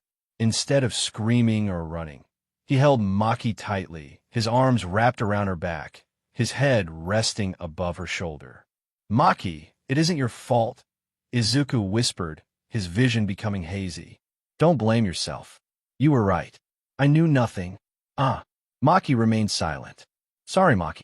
She grabbed the knife, still lodged in Izuku's gut, but her hand didn't move. "What?" Maki listened, her head tilting back as she heard Izuku's words. "Hey, don't you, for once, want to save someone?" "Kid!" Oppia shouted, falling onto the ground with a thud. Her body was tired as she attempted to get up. "Kid, what happened?" "The plan. This was your part." Maki's eyes went blank as she stared off, questioning everything up to this moment. "Save?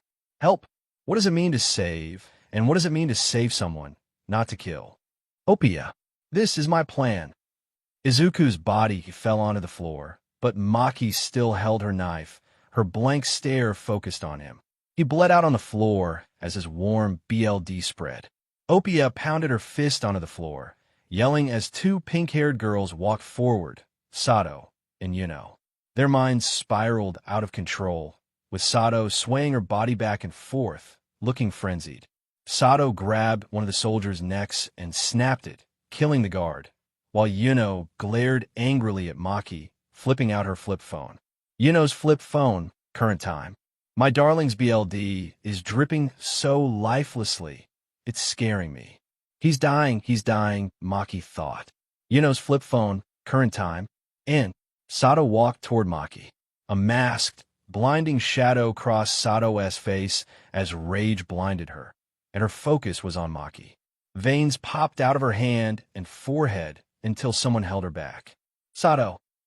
Izuku desperately tried to hold Sado, his eyes nearly dull and lifeless, his body feeling cold as his hand grabbed Sado's shirt from behind. "It's not her fault," Izuku began to say, his eyes closing. "Believe me." A nurse stood behind Sado. Mikon rushed toward Izuku as he lost his grip. "Izuku, lay down, you're dying." Oh, you're so cold, Mikan said, touching his wrist as Izuku continued to bleed. She ripped off a piece of her shirt and grabbed bandages. Izuku. Hi. Me, Mikan. It's me, Mikan. You're very hurt. What happened? Mikan was tearing up. Her knees and hands were covered in Izuku's warm BLD. His wound had been wrapped with bandages and closed. Mikan chewed an energy bar as she began to heal Izuku. Mikan. Sado. How'd you all get here? Darling, Sado muttered. Why am I not upset? You're hurt, bleeding, yet you lie to my face. You lied to me, and I brushed it off because I love you. But if I truly loved you, I would let these lies slip away. Izuku, don't raise your head. Keep still, please. Mikan quietly pleaded with Izuku, holding him down as she healed him with her quirk. She was sweating, taking energy bars and drinks periodically. It entered deep into your gut. Does it burn? Everything feels cold. Don't. Mikan's eyes watered. Keep your eyes open. Look at me. You can see me. Can you see Mikan? Mikan, with her other arm, cupped Izuku's cheek, feeling the cold, icy sensation on her fingers. Izuku managed to utter a yes as Mikan continued to heal him, seeing his wounds get slightly better. Stop. Mikan. I can't. Mikan shouted. I don't want Izuku to die. Maki clenched her fist, her dead, lifeless stare remaining. Let's go. I made my point, Izuku muttered. I don't want any more destruction. I merely wanted to save Maki. I wanted to help. Sado bit her bottom lip, and Yuno looked at her. I can't. My darling wants to leave, Sado said with tears emerging. He wants me by his side. He wants us to get away and be alone. This world. I knew it. Yuno looked back at Izuku. Izuku. Yuno switched and coldly stared at Maki. I'll kill you later. Opie aside before shouting. Kid, is he gonna make it? Mikan nodded. I need more time. Once I've healed Izuku, he'll need a rest for about 2 weeks. Mikan said, sweating intensely, her breathing tired, her hands beginning to tremble as she tried to keep them steady. Izuku's mind couldn't stay awake any longer, and he passed out, the last thing he saw being his enraged girlfriend. Izuku sat up in his bed. Sado and Yuno paced around his room, while Mikan watched him with a nervous expression in her eyes. My sweet sugar plum, you must confide in me. No more secrets, my love, Sado cooed, perched delicately on the edge of the bed. Honesty, my dear. Izuki, Yuno mutters. Is it? Oh, all right. I'll stay silent. Mikan stammers, her voice filled with shyness and uncertainty. Izuku found himself in a far more dire situation than ever before. He was now living amidst a family of assassins, and his thoughts raced with panic, beads of sweat forming on his brow. Both Sado and Yuno saw right through his facade. Is Opia okay? Maki. Izuku's eyes darted with concern. Mom. He attempted to move, but Sado held him down gently, careful not to cause him harm due to his current injured state. Izuku. Don't move too abruptly, Mikan stammered, beads of sweat forming on her forehead. Izuku Midoriya. Sado cupped his cheek, her attitude switching to a caring manner. Mother Inko is okay. Really, that's great. Izuku sighed in relief. Sado noticed how relieved he was, including Mikan. They were absolutely clueless on the intense journey Izuku went on. It's okay, Izuki. Nobody can hurt Inko if I am around. Yuno smiled sweetly, her head tilted, her sweet voice floated in the air. Yuno, Mikan, Sado. Izuku blushes as Sado leans close to his face. Her pink eyes stared deeply into Izuku's eyes. My darling, heed my words. You're concealing a secret, aren't you? You needn't hold back from me, Sado Matsuzuka whispered, her gaze piercing, her tone laced with an air of suspicion. Hide. No. Izuku was a terrible liar, and he knew it. Sado saw right through him. Her eyes narrowing as a bitter, fierce expression overtook her face. Why do you train with All Might? The #1 hero. Yuno spoke out. Her eyes emitted a dark pink glow. My diary tells me. Everything about you. Tells me you train, so he can pass down his quirk. You work and train hard all throughout those harsh months. All. while lying to our faces. Yuno's voice had a bitter, dark tone to it that made Izuku shiver, a reaction he'd never seen on Yuno before. How All Might wouldn't. How did you know? Izuku panicked. It's true, my love. All those days, those long months we spent apart, while you were training, Sado's gaze bore into Izuku's soul like a dagger. Every second you were beyond my reach, it felt like a knife through my heart. The fear of losing you, of not being there to protect you. It's a thought too terrifying to even imagine when we're apart. Then, Yuno's quirkless was a lie. Quirk, you have a quirk. Izuku muttered. I do. Yuno giggled softly, her voice carrying a hint of bewilderment. I'm amazed, Izuku. How did you figure it out? She delicately concealed her smile behind her flip phone, her eyes forming affectionate heart shapes. How did you know? You're just so incredibly clever. Mikan remained silent, her attention dedicated to monitoring Izuku's health. She watched his reactions and movements closely, her eyes fixated on the subtle movements of his lips. Meanwhile, Yuno struggled to contain her excitement, recognizing Izuku's intelligence. She couldn't help but ponder the possibility of her monitoring his every move. So, you are aware of All Might and the reason for my absence. Izuku nervously stammered, beads of sweat forming on his forehead. Sado nods. We truly do. Your words, they affirm everything. You concealed truths from me as if I were a fool. No, I would never do that. Please, I am sorry truly. I got myself in another person's business and paid the price. He clenches his bed sheet. I don't regret one bit of it. Not all. Sado shifts her tone in a caring and loving manner. Her hand touches Izuku's face. Her gaze makes Izuku lock eyes with her. Then, my dear, reveal every detail to me. Spare me nothing, for my affection for you is boundless. I adore you with a fervor beyond measure. Izuku in the end told Yuno, Mikan, and Sado about everything. My love, I wonder, why didn't you tell me the truth? Sado embraces Izuku, her voice filled with a mixture of emotions. But there's a silver lining in all of this. It means we can make our dream come true. Yuno couldn't help but suppress a sly giggle as she observed Sado showering Izuku with affectionate hugs and kisses. A pang of jealousy coursed through her with each passing moment. Inwardly, she relished the situation, thinking to herself, how delightful it is. It's rather amusing you see, Sado. I've already seen through your intentions. I'm one step ahead of you, and I'll be the one by Izuku's side. Mikan saw the look on Yuno's face. She quickly gazed away with fear and worries. Anyhow, Mikan's voice trembled, her words barely audible. Izuku, after you, passed out. Yeah, I remember, right? Izuku's gaze darted forward. What happened? Is Oppia okay? Maki? Are all of you okay? Panic and fear welled up within Izuku's words. Why, yes, I'm, okay, but... Mikan's words were abruptly cut off. Darling, naturally, I'm perfectly fine. I had to safeguard you, just as any devoted girlfriend, and perhaps future spouse would. Sado beamed. Izuku, I've buried all those guards who dare to keep you away 6 feet under, just to ensure you're safe.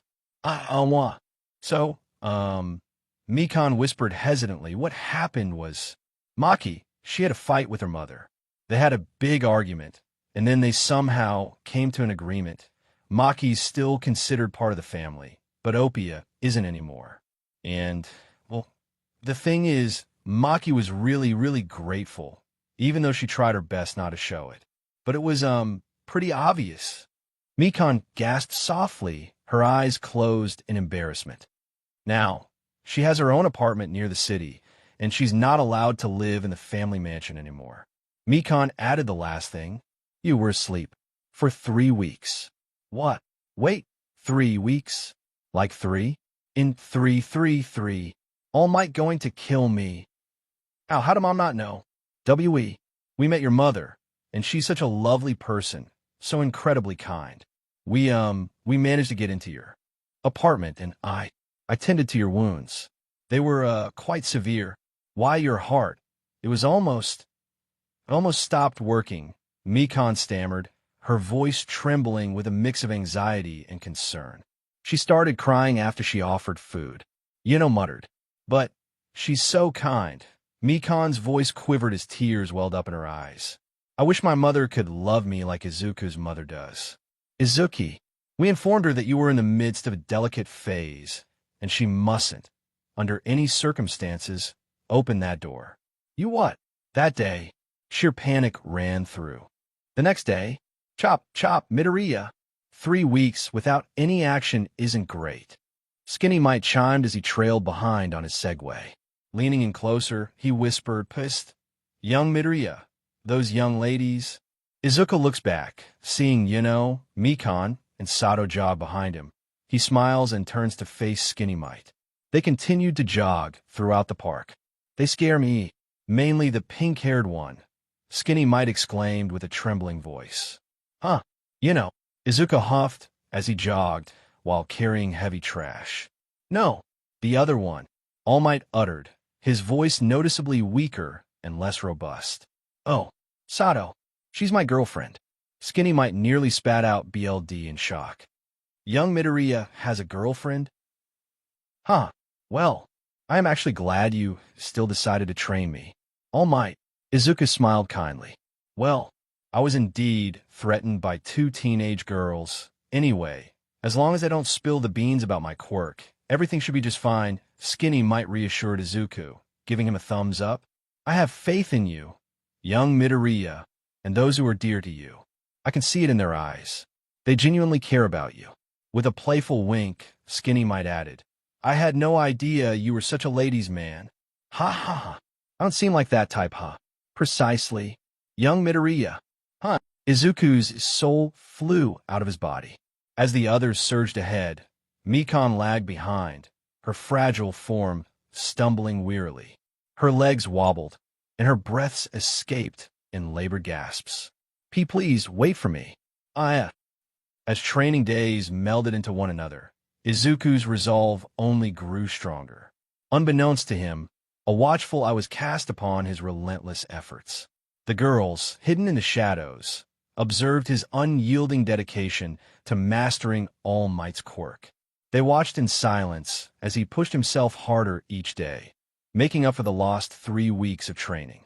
His eagerness was palpable, and his determination to HRNSS the power within him was unwavering. It was as if he could feel the weight of the legacy he carried, and he was determined to rise to the occasion. 3 months before the entrance exam, on the desolate rooftop, an eerie sense of foreboding hung in the air. Izuku and Mikon, caught unaware, found themselves cornered by the sinister duo of Junko and her equally unsettling sister, Mukuro. With a chilling gaze, Mukuro observed the pair closely, her eyes as sharp as a hawk's, while Junko's grin widened, embodying the chaotic energy that surrounded them. Mukuro's voice cut through the tense silence, her words filled with a cold, unforgiving seriousness. "Don't even think about doing anything foolish. You won't like the consequences," she warned, her gaze unwavering, and her tone leaving no room for doubt. "Junko, Mukuro," Izuku's voice carried a note of confusion and concern. He couldn't grasp the intricacies of the situation, unsure of what Junko had in store for him. Mikon, trembling with fear, sought refuge behind Izuku, her voice quivering as she whispered, "They're bad news, Izuku. Please, be careful." "I'm pretty sure they're not." Izuku offered reassurance to Mikon, his voice carrying a hint of optimism in a gentle, comforting tone. However, Junko's response was quite different.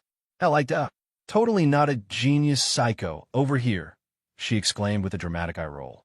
Her sudden change in demeanor caught Izuku and Mikon off guard. With her cleavage exposed, she leaned in closer to Izuku, her eyes locked onto his in an intense, almost hypnotic gaze.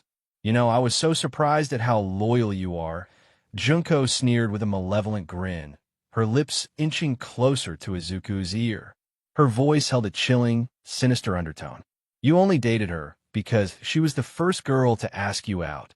It's just downright hysterical how desperate boys can be. But then again, I can't really blame them. Can I? The first day you reject me? That's a mistake, my dear. By boy logic, of course. Junko shifted her stance dramatically, her expression turning into an exaggerated pout as she pretended to be sad. She even added a quirky touch by placing a prop mushroom on her head, making her appear utterly comical. But oh, poor little old me. Junko sighed dramatically, looking more like a goofy comedian than a villain. I'm just way too smart for my own good, you know? Genius problems, am I right? Where are you going with this? Mikon blurted out, her voice quivering with anxiety and confusion as uncertainty washed over her. Junko's hand swiped over her face, and in the blink of an eye, her demeanor shifted drastically. She abandoned her playful act for something more ruthless and unsettling. Let me drop the act. Junko's voice dripped with a sinister intensity.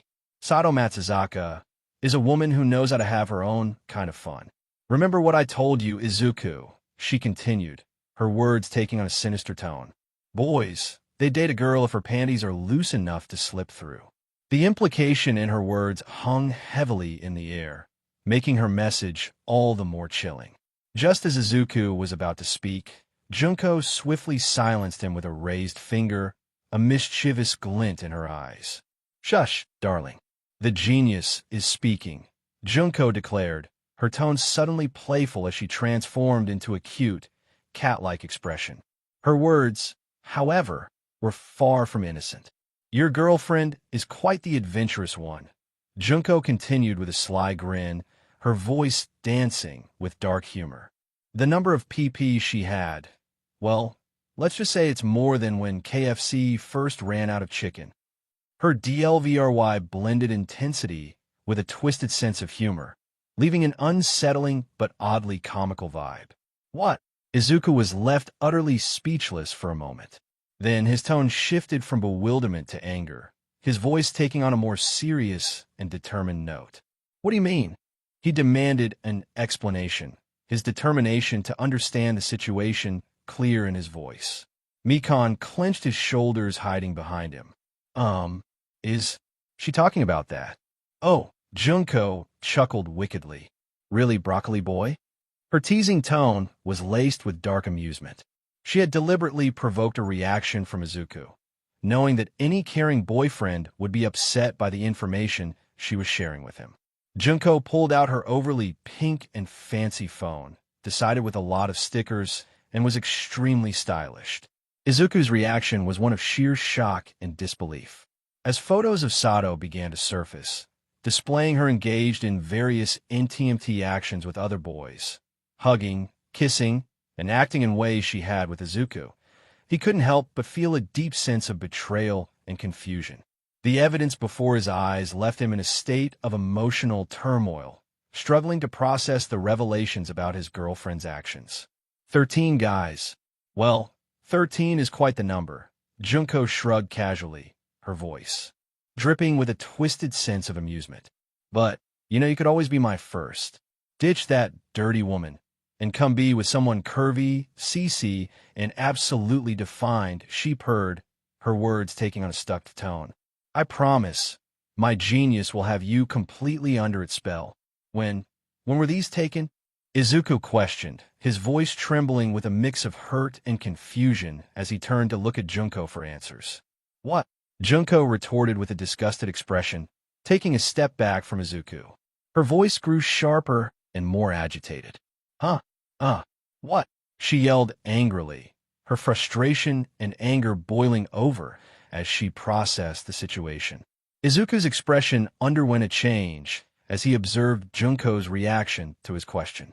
It was as though she hadn't anticipated a question, and her surprise left him with a sense of uncertainty, further deepening the mystery surrounding the situation. No. Junko's anger and frustration flared, and she grabbed the collar of Izuku's school uniform, her grip firm and unyielding. Her voice held a mixture of upset and an unsettling shift in her personality, echoing her sister's intensity. What do you mean, when were these taken? She seethed, her grip on him tightening. You should be seething with jealousy, but you didn't, did you? You asked me when these photos were taken. A disturbing smile began to creep across her face, indicating the emergence of her sister's personality within her own. Junko burst into a fit of hysterical laughter, her own actions and reactions taking her sister by surprise. She'd never seen Junko react this way before. The shock of encountering someone like Izuku, someone who didn't conform to her expectations, was clearly a new experience for her. Junko had never met a person like Izuku. He was different from anyone she had ever encountered. He wasn't like the others, blindly falling into her manipulative schemes. He rejected her advances, and he defied her attempts to predict his every move. In him, she had found an unexpected challenge that had disrupted her carefully crafted world. "See, she's just been cheating on you, sweetie." Junko chimed in with a hint of sarcasm, her voice taking on a mocking tone as she added her signature humor. "These photos, they're fairly recent, right? Just think about it. During all those months you've been away from your lovely girlfriend, what do you think she'd be up to during those lonely times, without her precious boyfriend?" Her words carried a dark playfulness that was as unsettling as it was taunting. "Sorry, I've been reading too many NTRs," Junko mocked, her tone dripping with dark humor. Her eyes locked onto Izuku with a ruthless stare, reveling in the discomfort her words might cause. Izuku found himself deep in thought, pondering the words that had come from Junko's mouth. I don't know if I can trust Junko," he mused silently, an internal conflict raging within him. "Can I trust her?" The uncertainty of the situation left him wrestling with his own doubts and fears. Junko was abruptly cut off by Izuku, his determination clear in his voice. "You can trust. I can't jump to conclusions without a proper answer," Izuku interjected, his glare fixed on Junko. "I won't act blindly.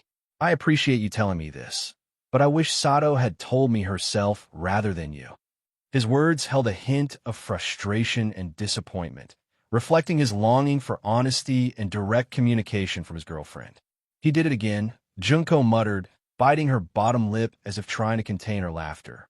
Her expression took on a manic quality. "He keeps doing it again and again. I just can't seem to get through his thick skull." She chuckled, the madness in her voice growing more evident. "He acts the complete opposite of my predictions. Maybe, just maybe, he'll make this story interesting." Her excitement at the unexpected turn of events bordered on madness. "Izuku." Mikon tugged at his shirt nervously, seeking his attention. Izuku chuckled softly, his voice carrying a touch of self-awareness. "And here I thought I had a habit of mumbling way too fast." His response was lighthearted and filled with gentle humor. "About Sado," Mikon whispered, "I don't trust Junko. I'll do this on my own. She's my girlfriend, so I really want to know. I never had a girlfriend before, so this situation feels new. As long as I have my head cool, I'll be fine." Mikon nodded in agreement, her voice trembling with sincerity. If anything happens, I'll be there as fast as I can. You've done so much for me and treated me kindly, so you have my support, Izuku." Her face turned a shade of red as she expressed her gratitude and offered her unwavering support. Junko stared at the two. "Oh, 𝐂𝐴𝐴𝐺𝐸." Junko instantly concluded, a sly grin tugging at the corners of her lips. Her assessment was swift, especially after spotting 3 girls around him, one of them being his girlfriend. In Junko's eyes, the situation had all the hallmarks of a classic HRM, and she couldn't help but find it amusing. It was even more entertaining for Junko, since Izuku seemed completely clueless about Yuno's feelings towards him. Junko was eager to see how things would play out, her anticipation growing as she watched the unfolding drama. During Izuku's training, he began to exhibit a sense of hesitancy and unease, something that Sado couldn't quite put her finger on. She noticed that her darling was acting differently, and it left her puzzled. Mikon and Sado sat on a bench, observing Izuku as he diligently cleaned the beach, his dedication resembling that of All Might in his buff form. All Might offered words of affirmation and encouragement to Izuku as he worked. "He's acting differently," Sado murmured, her eyes never leaving Izuku as she tried to discern the subtle changes in his behavior. He is, Yuno responded, her gaze unwavering as she maintained a close watch on Sado. There was an unspoken tension between the two girls, their shared understanding of the situation hanging in the air. He is, Mikon stuttered, her voice wavering with uncertainty. She found herself torn about whether to share with the others what Junko had revealed to Izuku. Sado's sharp gaze fell on Yuno as she noticed the girl's prior knowledge of the situation. "You know something, don't you?" Sado stated, her glare piercing. "You're one step ahead of me." Diary. Yuno giggled sweetly, her tone tinged with an unsettling sense of obsession. "That's my quirk. It first activated when I first held Izuku's hand when we were kids. From then on, whenever I activate my quirk on my flip phone, I can foresee our future whenever I want." Her words carried an eerie implication of her continuous watchfulness over Izuku's life. His future. "My eyes are always on him, even if I'm not physically near him," Yuno continued, her smile taking on an eerie quality as she addressed Sado. Her words dripped with possessiveness and an unsettling fixation on Izuku. "These girls are truly after him."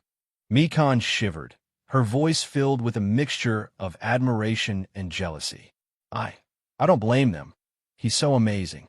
He's gentle, kind. His smile makes my heart beat, and I feel completely safe when I'm near him. I just wish I could be the one who's closest to him. He makes me feel fuzzy and warm." You two fight a lot," Mikon observed hesitantly, attempting to mediate the situation. "As a friend." "Not a friend. You're just another pest my darling desired to befriend," Yuno replied, her anger evident. "If you suddenly go missing, he'll notice. Say a word about this to Izuku, and you'll truly go missing." Yuno's ominous words left no doubt about the seriousness of her threat, and the intensity of her glare made Mikon recoil in fear. Overwhelmed, Mikon chose to remain silent and continued to watch as Izuku tirelessly cleaned the beach, while Yuno and Sado's argument persisted. Why do I wish? No, Mikon, you can't think like that. He's only being kind. But my heart. Izuku is kind, too kind. Mikon's internal struggle was evident as her thoughts wavered between reality and her budding feelings for Izuku. Training had come to an end as Izuku, tired, walked home with Sado. She held his arm with love, her head resting against his shoulder as they walked together alone. "I hope this goes well. I wanted alone time with Sado. I need to know about it. I can't let this be." Izuku thought, his mind conflicted. He felt the warmth of her chest pressing against his arm, and the moment felt perfect. It's now or never. Sado giggled happily, her radiant smile almost making him forget Junko's unsettling words. But a hint of sadness clouded his thoughts. He didn't want it to come to that. How do I bring this up? Izuku's thoughts were in chaos, his internal struggle reflecting on his face. He turned his head away from Sado, his arm caught between her chest, which only made his situation more awkward. Sugar Plum. Sado, with her signature smile, noticed his reaction, her concern evident in her voice. "Is something wrong? Are you feeling okay?" The tension in the air grew as Izuku contemplated his next words. "I will." Izuku paused, his gaze locked with Sado's. Her eyes held concern, and he felt the tension building. "Why you?" He took a deep breath, his voice wavering. "Ew. Have you been with other guys BEF before?" Sado didn't know how to respond to the unexpected question. She wondered why he was asking, but before Izuku could speak another word, she tightened her grip on his arm. Her eyes glowed brightly in the night, her facial expression shifting rapidly. The atmosphere grew tense and unsettling, hinting at a hidden secret. Sado's eyes widened with a mixture of anger and fear as Izuku's question hit her like a dagger. Her gaze grew intense, her mouth gritted, and her voice quivered with a hidden rage as she tried to suppress her emotions. "Why would you ask me that?" Sado demanded, her voice growing increasingly unstable. "Who told you that? Was it Mikon? You know? Classmates?" Her words were a desperate attempt to deflect from the truth she desperately wanted to keep hidden. She held his arm, preventing him from moving. With every silent second, her grip increased. Izuku closed his left eye in pain to her grip. I want to know, am I your first? Are you loving somebody my back? Right? Izuku attempted to ignore the pain from her grip. He looked into her eyes. You. Mikon and Yuno hid behind an alleyway wall. Yuno smiled once she heard what Izuku was saying. Yuno's voice was filled with a mixture of obsession, possessiveness, and an unsettling sense of ownership. She let out a silent giggle as her eyes gleamed with a manic intensity. Darling, you've noticed, Yuno whispered, her tone both eerie and ecstatic. He's coming back to me. My love, you're mine. The possessiveness in her words was enough to send a shiver down anyone's spine, leaving no room for doubt about the depths of her obsession with Izuku. Tell me the truth, Izuku pleaded.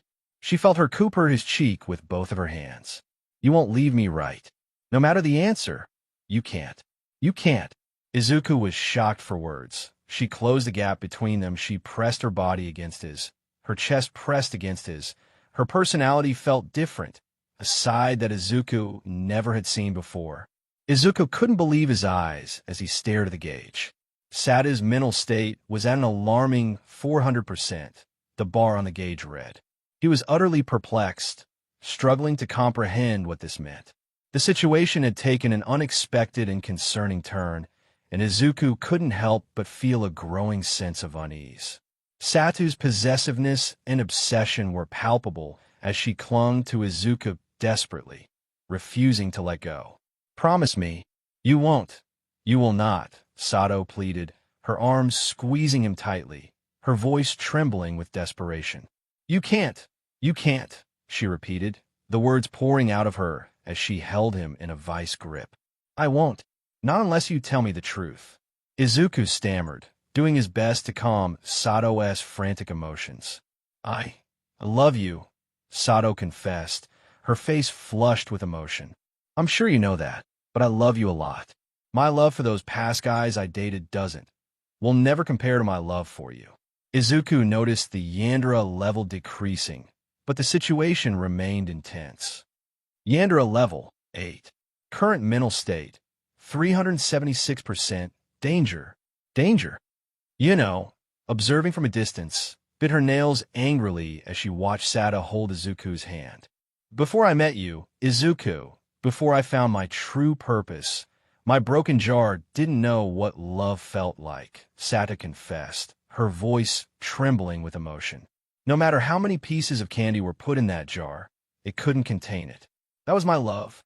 I yearned to feel loved, to experience the warmth of another person, to feel their touch on my skin, to share kisses and hugs, but all I felt was bitterness. Every guy I dated couldn't make me feel anything. They couldn't fix my broken jar. I felt bitter, and it consumed me.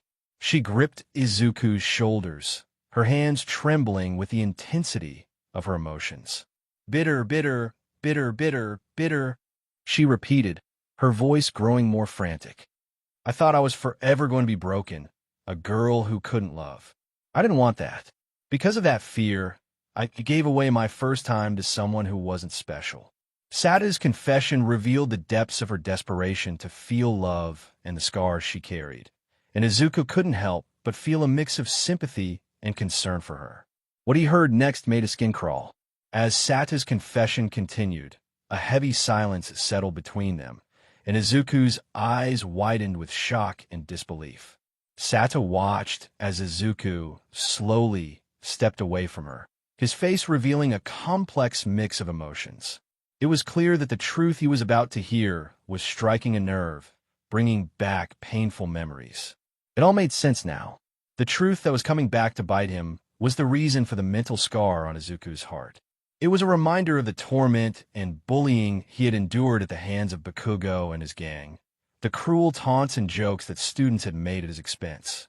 These jokes had been like knives, each one stabbing into Izuku's self-esteem, leaving deep emotional wounds.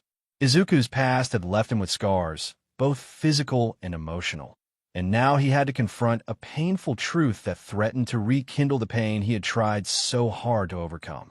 The day before, Sado asked out Izuku. "Sado-chan," a girl called out. At the time, Sado was popular with these groups of girls. "Hey, did you hear about that quirkless kid? Get close to him, and you'll end up quirkless, ah ha ha ha. Image that. Seriously, when does he learn that he's nothing special than a civilian?" Another girl chuckled. "Sado-chan, we know you dumped a lot of guys," but the girl called out. She leaned toward Sado. I dare you to date the quirkless freak." All the girls gasped in disgust. "Izuku Midoriya." Sure," Sado said in a bitter tone. She looked at the girl.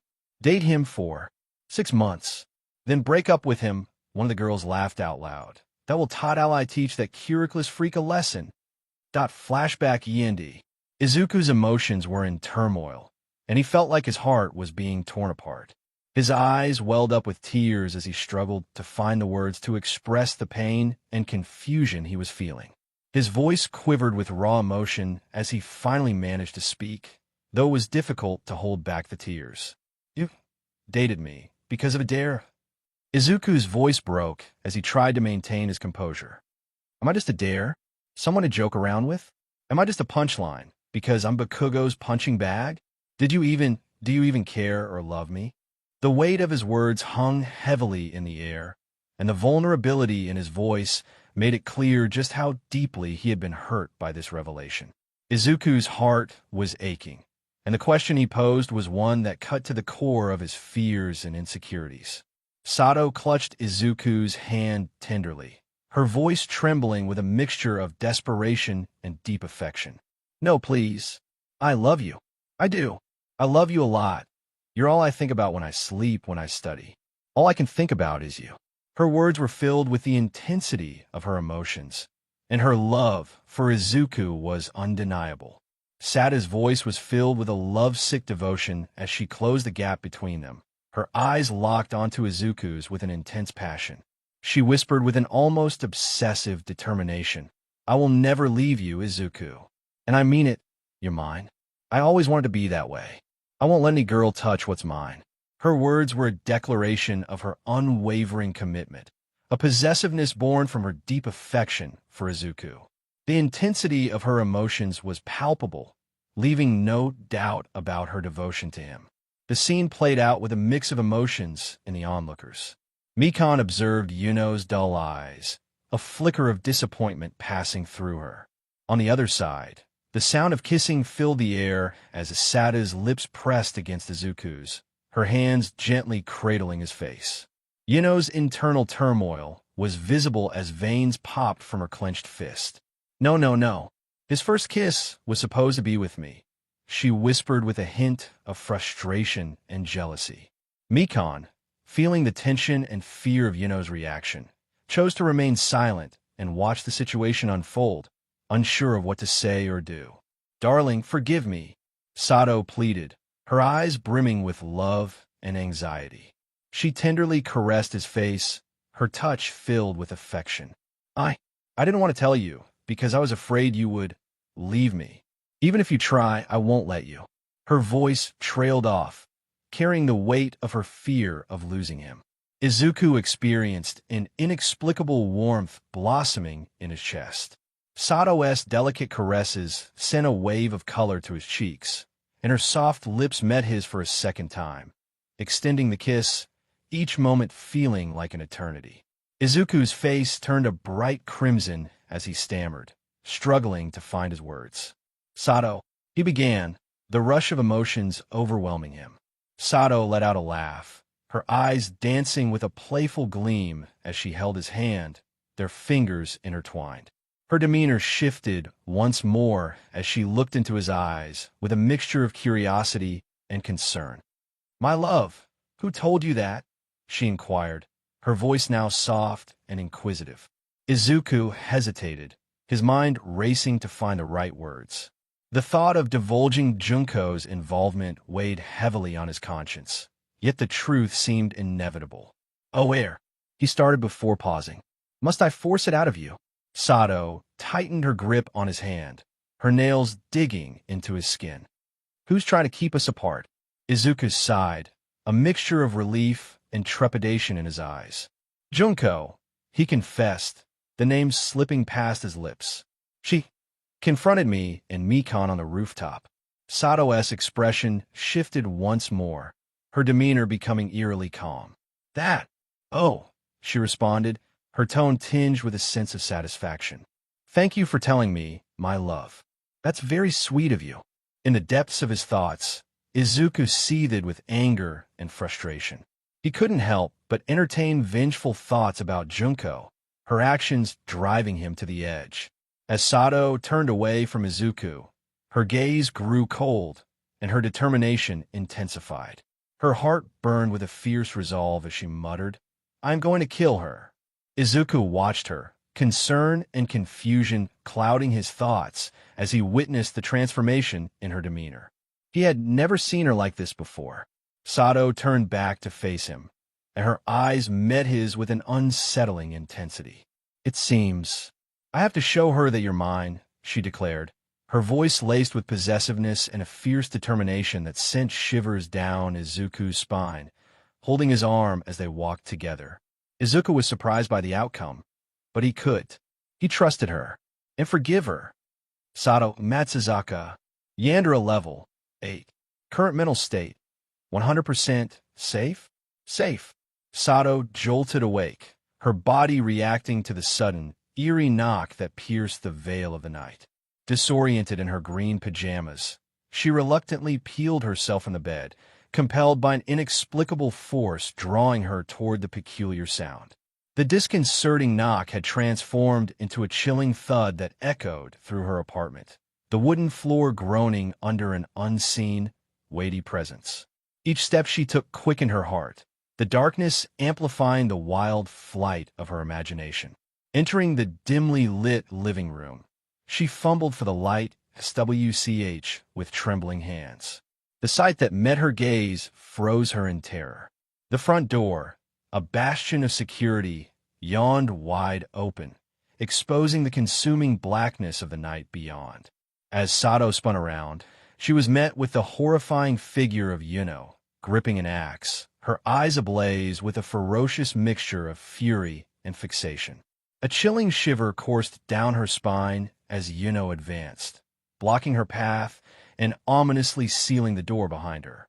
My darling keeps falling for your lies. Yuno seethed with frustration, her grip on the axe tightening. You won't escape. I'll cut you and take back what's mine. Locked in a tense gaze with Yuno, Sado's own anger surged within her as she assessed the dire situation. Swift action was imperative. With lightning reflexes, she dodged Yuno's aggressive swing and retaliated with a forceful strike to Yuno's ribs. The impact sent Yuno careening, crashing into the wall and gasping for breath. Sado's smirk danced at the edge of her lips, though her eyes reflected a mixture of sarcasm and wariness. Do we really need to do this now? Her words were laced with a bitter rivalry that rekindled an old taste in her mouth. Shut it. Izuku is mine. Yuno's voice cracked with a dangerous fervor, her eyes burning with a murderous intent. I'll end you, you wretch. Yuno swung the axe wildly, targeting Sado. However, Sado's nimbleness allowed her to elegantly sidestep Yuno's attacks. In a swift move, Yuno shifted her weight abruptly, her knees striking the floor as her axe grazed Sado's ribs. Despite the searing pain, a wry smile played on Sado's lips. Her concealed quirk granted her an advantage in this escalating conflict. You revealed yours. So here's mine. Sado's voice held a tinge of triumph. I possess the power to transform any piece of candy I touch into insanity candy at will. These sweets bolster one's physical prowess, strength, agility, speed, and defense, but at a profound cost to their mental well-being. Yuno's widened eyes mirrored the sudden gravity of Sado's revelation. The battle between these two Yandere figures was far from conclusion, the stakes ascending to a new level. Sado, driven by a fierce cocktail of anger and determination, seized Yuno and hurled her through the kitchen table with staggering force. The shattering impact left Yuno gasping for breath, crimson spittle on her lips, and her body marred by bruises and wounds. Sado's grip on Yuno's collar remained unrelenting, refusing her even a brief reprieve. Yuno's knife tumbled from her hand, and with a deft flick, Sado propelled her forward. Despite the agony etched on her features, Yuno sported a disconcerting grin, savoring the metallic tang of her own BLD. Her laughter resonated through the room as she continued to taunt Sado, her voice teetering on the precipice of madness. "Your quirk is something else," she remarked between chuckles. "When I say interesting, I mean you're strong. Hee hee. But if I can eliminate you, he'll be mine." Sado shook her head, attempting to reason with Yuno, her voice strained with urgency. "No, he won't. He'll be devastated." Yuno's response was a her arms wrapping tightly around her own battered form, an eerie and unsettling manifestation of affection. "Izuku," she her voice dripping with delusion. "It's all right. It's perfectly fine to grieve for your late girlfriend. I'll become your new love. So, it won't matter, because he'll seek solace in me. Not only am I his best friend, but I'll be the love of his life." Yuno locked her gaze with Sado's, her expression now an alarming blend of lunacy and fixation. "Love. Yes, love," she declared, her laughter tinged with unbridled insanity. "It's better to rid ourselves of you now than later. I mean, he was so close to breaking free from your hold." Sado's eyes widened, her realization of Yuno's sinister knowledge casting a shadow over her. You were there when—" "I watched everything," Yuno interrupted, her voice dripping with disdain. "From a moment he mentioned your tainted past to the moment your lips touched his. You sullied him with your depraved mouth." The room darkened, the thick air saturated with the weight of their hatred and unrelenting rivalry. The tension between them reached its zenith. Yuno's grip on her weapons tightened, her eyes reflecting a maniacal determination. Without a moment's hesitation, she sprinted toward Sado, her axe held high. Sado, however, displayed remarkable agility, evading Yuno's menacing swing. But Yuno was far from finished. In a swift and fluid motion, she launched a ruthless counterattack with her knife. With precision, Yuno found an opening and drove the blade into Sado's abdomen, causing her to gasp in pain. However, Sado was not one to back down easily. She extended her hand, seizing Yuno by the throat, her fingers clamping down like a vice. With a sudden and powerful motion, she hurled Yuno backward. Her enhanced speed allowed her to deliver a devastating punch to Yuno's gut, followed by a lightning-fast kick to her face. Yuno was sent hurtling toward the door, her world spinning from the brutal onslaught. Clutching the knife, its blade now smeared with Sado's BLD, she fought to maintain her composure amidst the chaotic scene that had erupted in Sado's apartment. The living room bore the scars of their fierce clash.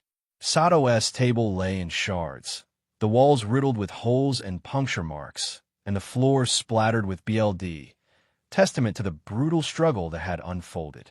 With the havoc surrounding her, Sado's smile remained, holding an eerie and unsettling quality. Her voice, though eerily calm, harbored an unsettling undertone. "You know," she mused, her words emerging with an eerie tranquility amidst the chaos.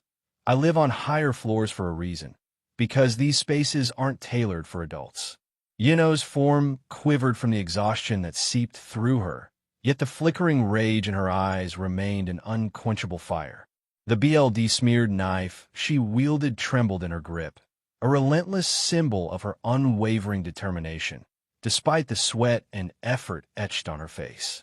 Her glare penetrated Sado's being, a tempest of fury, frustration, and a ferocious need that coursed through her, burning with a savage determination that refused to be extinguished.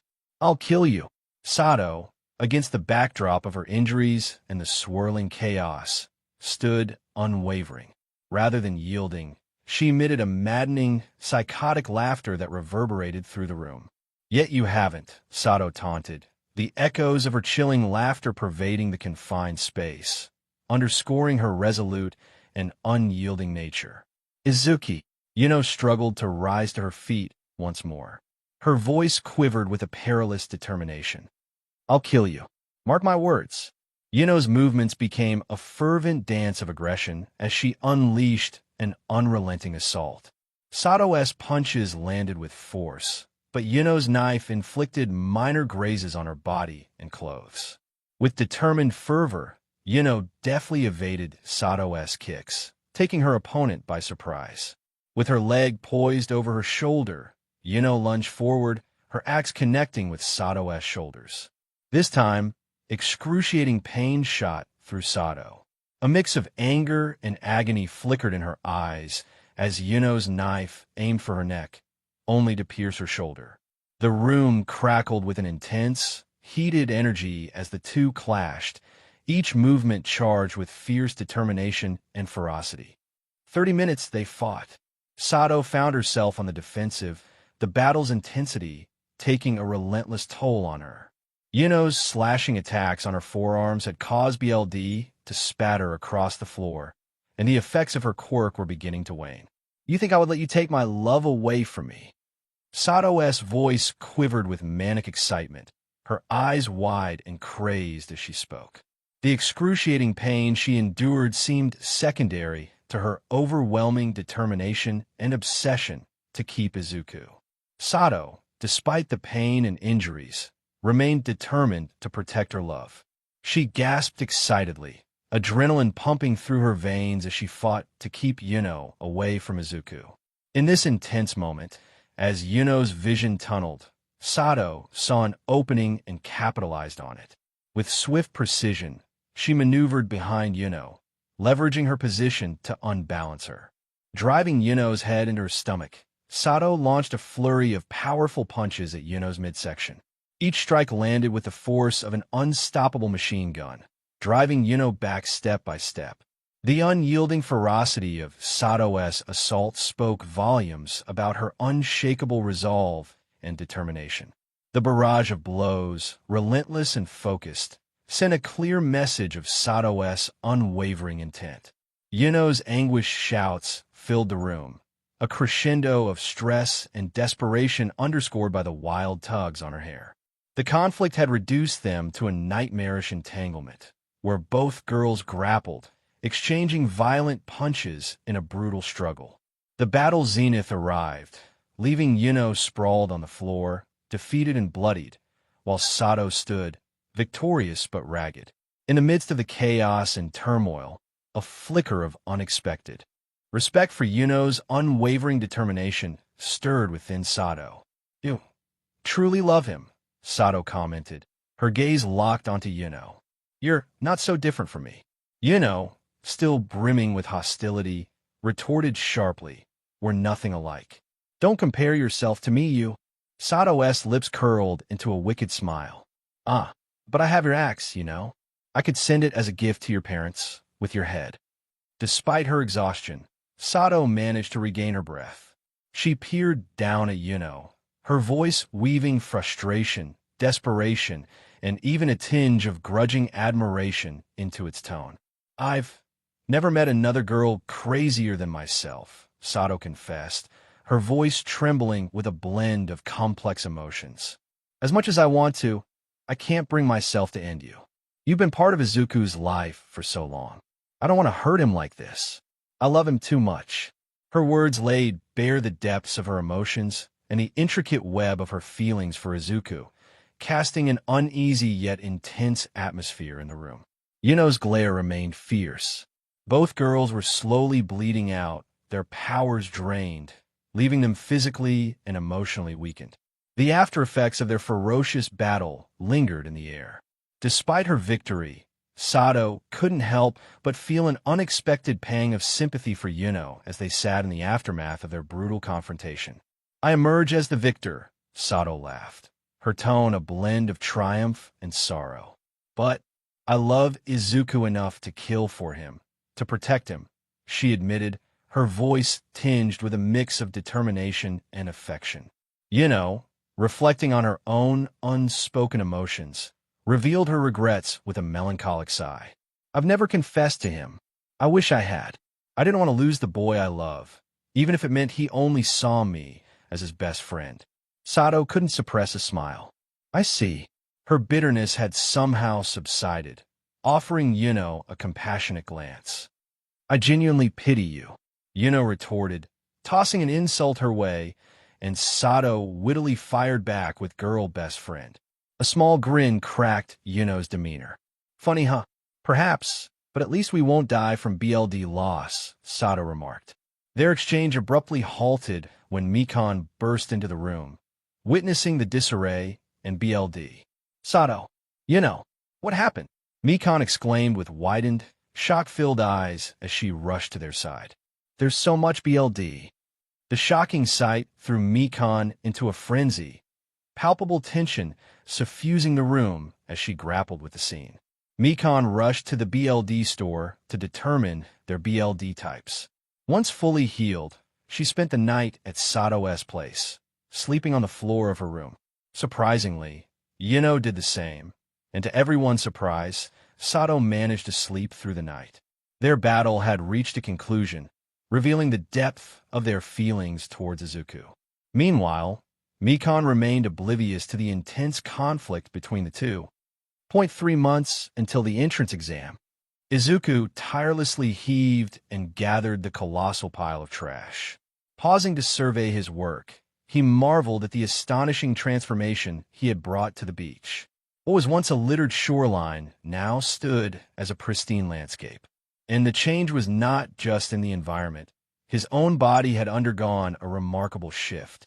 No longer the lanky Izuku people had known. He had sculpted himself into a muscular and robust figure. What is this? Izuku gritted his teeth, feeling the overwhelming weight pressing down on him. I can't. The refrigerator's mass bore down relentlessly, making it increasingly difficult to hold out. Izuku's determination surged as he screamed, pushing with every ounce of his being. Sweat poured down his face as he strained, and, gradually, he managed to lift the refrigerator off the ground. He shouted in a mix of pain and triumph. With trembling legs, he pushed the heavy refrigerator aside. Smash! Izuku's body quaked as he struggled to remain upright. Looking around, he realized he was alone on the beach. Izuku's eyes widened as a figure dashed toward him. He barely managed to block her powerful punch, causing him to slide backward on the sand.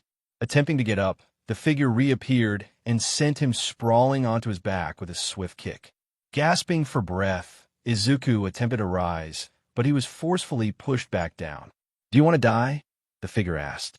Izuku recognized her instantly. Maki! Izuku shouted in surprise, instantly recognizing her.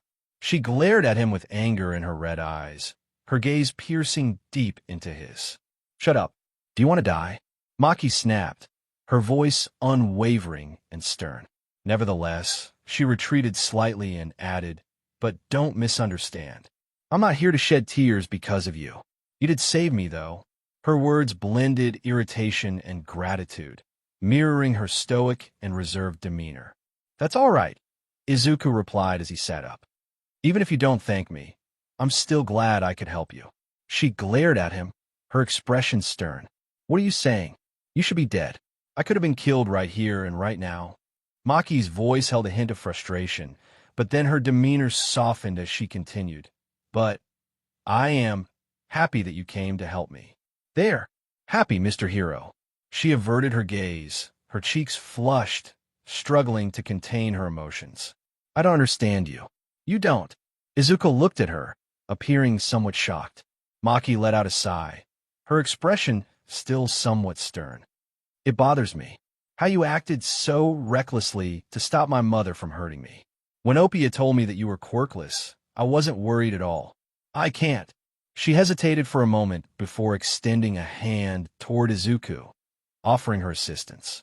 I know that you're training for a quirk, which means I'll add more wood to the fire.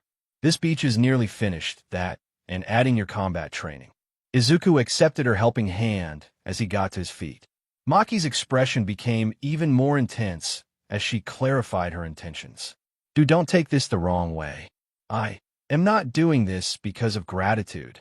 If you say something, or even point out, I'll kill you. She blushed, her voice stumbling as she struggled to express herself clearly. Izuku nodded his head frantically, not wanting to die. Maki continued to look away from him as he sighed. I made a new friend.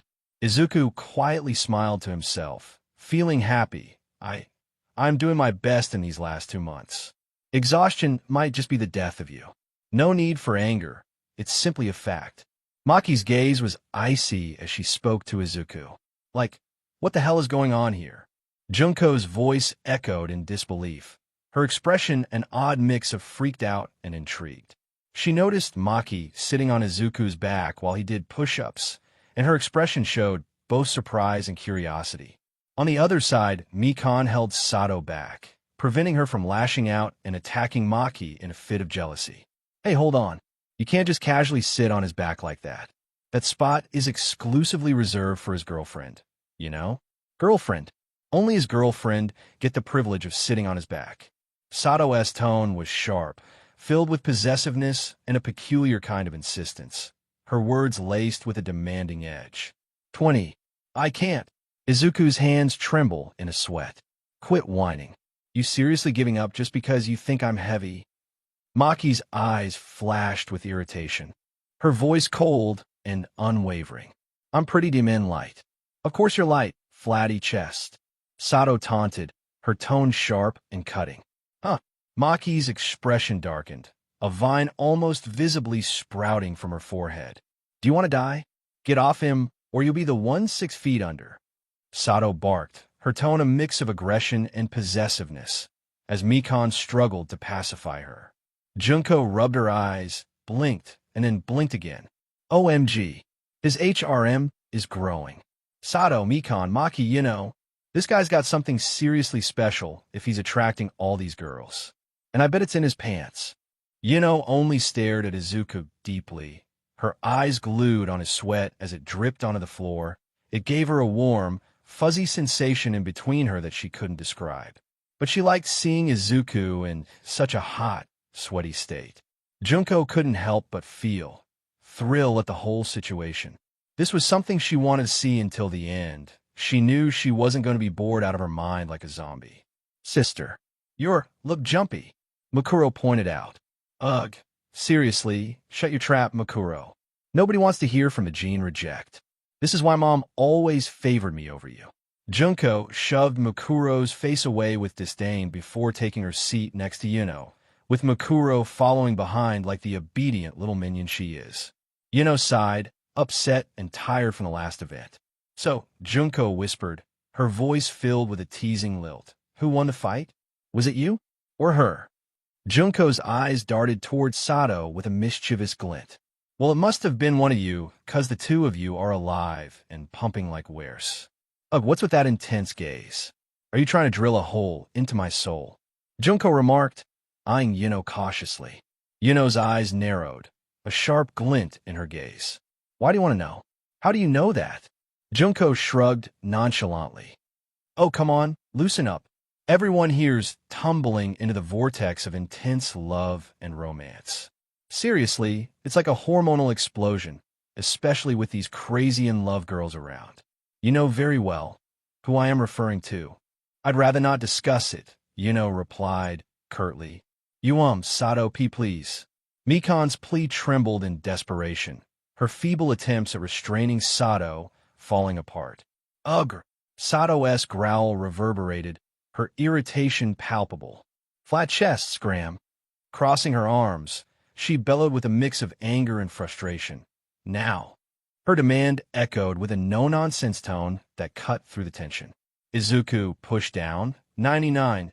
His head hits the floor as he has one more push-up left. His hands are shaky as he feels another girl on his back. What the hell do you think you're doing? Maki's forehead aggressively presses against Sado's, her voice cutting through the tension. Do you want to die? You'll be pushing up daisies if you don't unburden my boyfriend right now. Sado snapped, her forehead defiantly meeting Maki's in a fierce stare-down. Oh, why you're back, Izuku? Mikon sighed, her voice carrying a mix of concern and timidity as she watched Izuku wrestle with the challenge of supporting two girls. Izuku, screw it up, and we're starting from scratch. Izuku sensed the chill of Maki's gaze piercing the back of his head. While that is happening, Junko and Makuro sit beside Yuno against the wall. Junko's sinister grin widened as she locked eyes with Yuno. Well, this is going to be one hell of a ride, isn't it? The spread of despair can wait. Little did you know, your sweet Izuki is in for a world of suffering. The seeds of despair are planted, and the harvest will be deliciously agonizing. Yuno fixed a sharp, ruthless gaze on Junko. My Izuki won't suffer, not as long as I'm right beside him. She adorned her face with a sweet, innocent smile, a facade that, despite its cuteness, held an underlying sense of menace. Junko found Yuno's skill at projecting a cute yet eerie demeanor simultaneously impressive and unsettling. My Izuki knows deep down how much I care. He just lost, Yuno declared, her tone carrying a mix of sweetness and determination. Lost is an understatement, but sister, you can't be sorry. Shut it. Go PSS in the grass or something. Junko's eyes cut Makuro off. Junko glared at her with irritation and ruthlessness in her eyes. Yuno and Sado glared at Izuku as he laid on the floor with no girls sitting on his back. He did not look happy as most boys would, which Junko found funny. She internally giggles with despair radiating off her. I should try to sit on his face. She muttered. What? Yuno and Junko's sister choked. Please get off. Izuku pleaded as he felt embarrassed. He didn't want to question nor think about the sensations he felt on his back. Why does it feel nice, Midoriya, pure thoughts. Pure thoughts. His mind shouted. Sado and Maki continued arguing as Izuku laid on his stomach with his head, resting on the floor in defeat. Over the past few months, Maki had been imparting the fundamentals of combat to Izuku. From mastering knockout techniques to identifying vital points, Izuku grappled with the notion that hitting these points could mean lethal consequences. He hesitated, unsure if he should fully embrace Maki's teachings. Before he realized it, Izuku stood atop a mound of trash at 𝐃𝐚𝐫𝐥𝐢𝐧𝐠 Municipal Beach Park. His voice echoed into the sky, his shirtless body drenched in sweat, fists clenched in unwavering determination.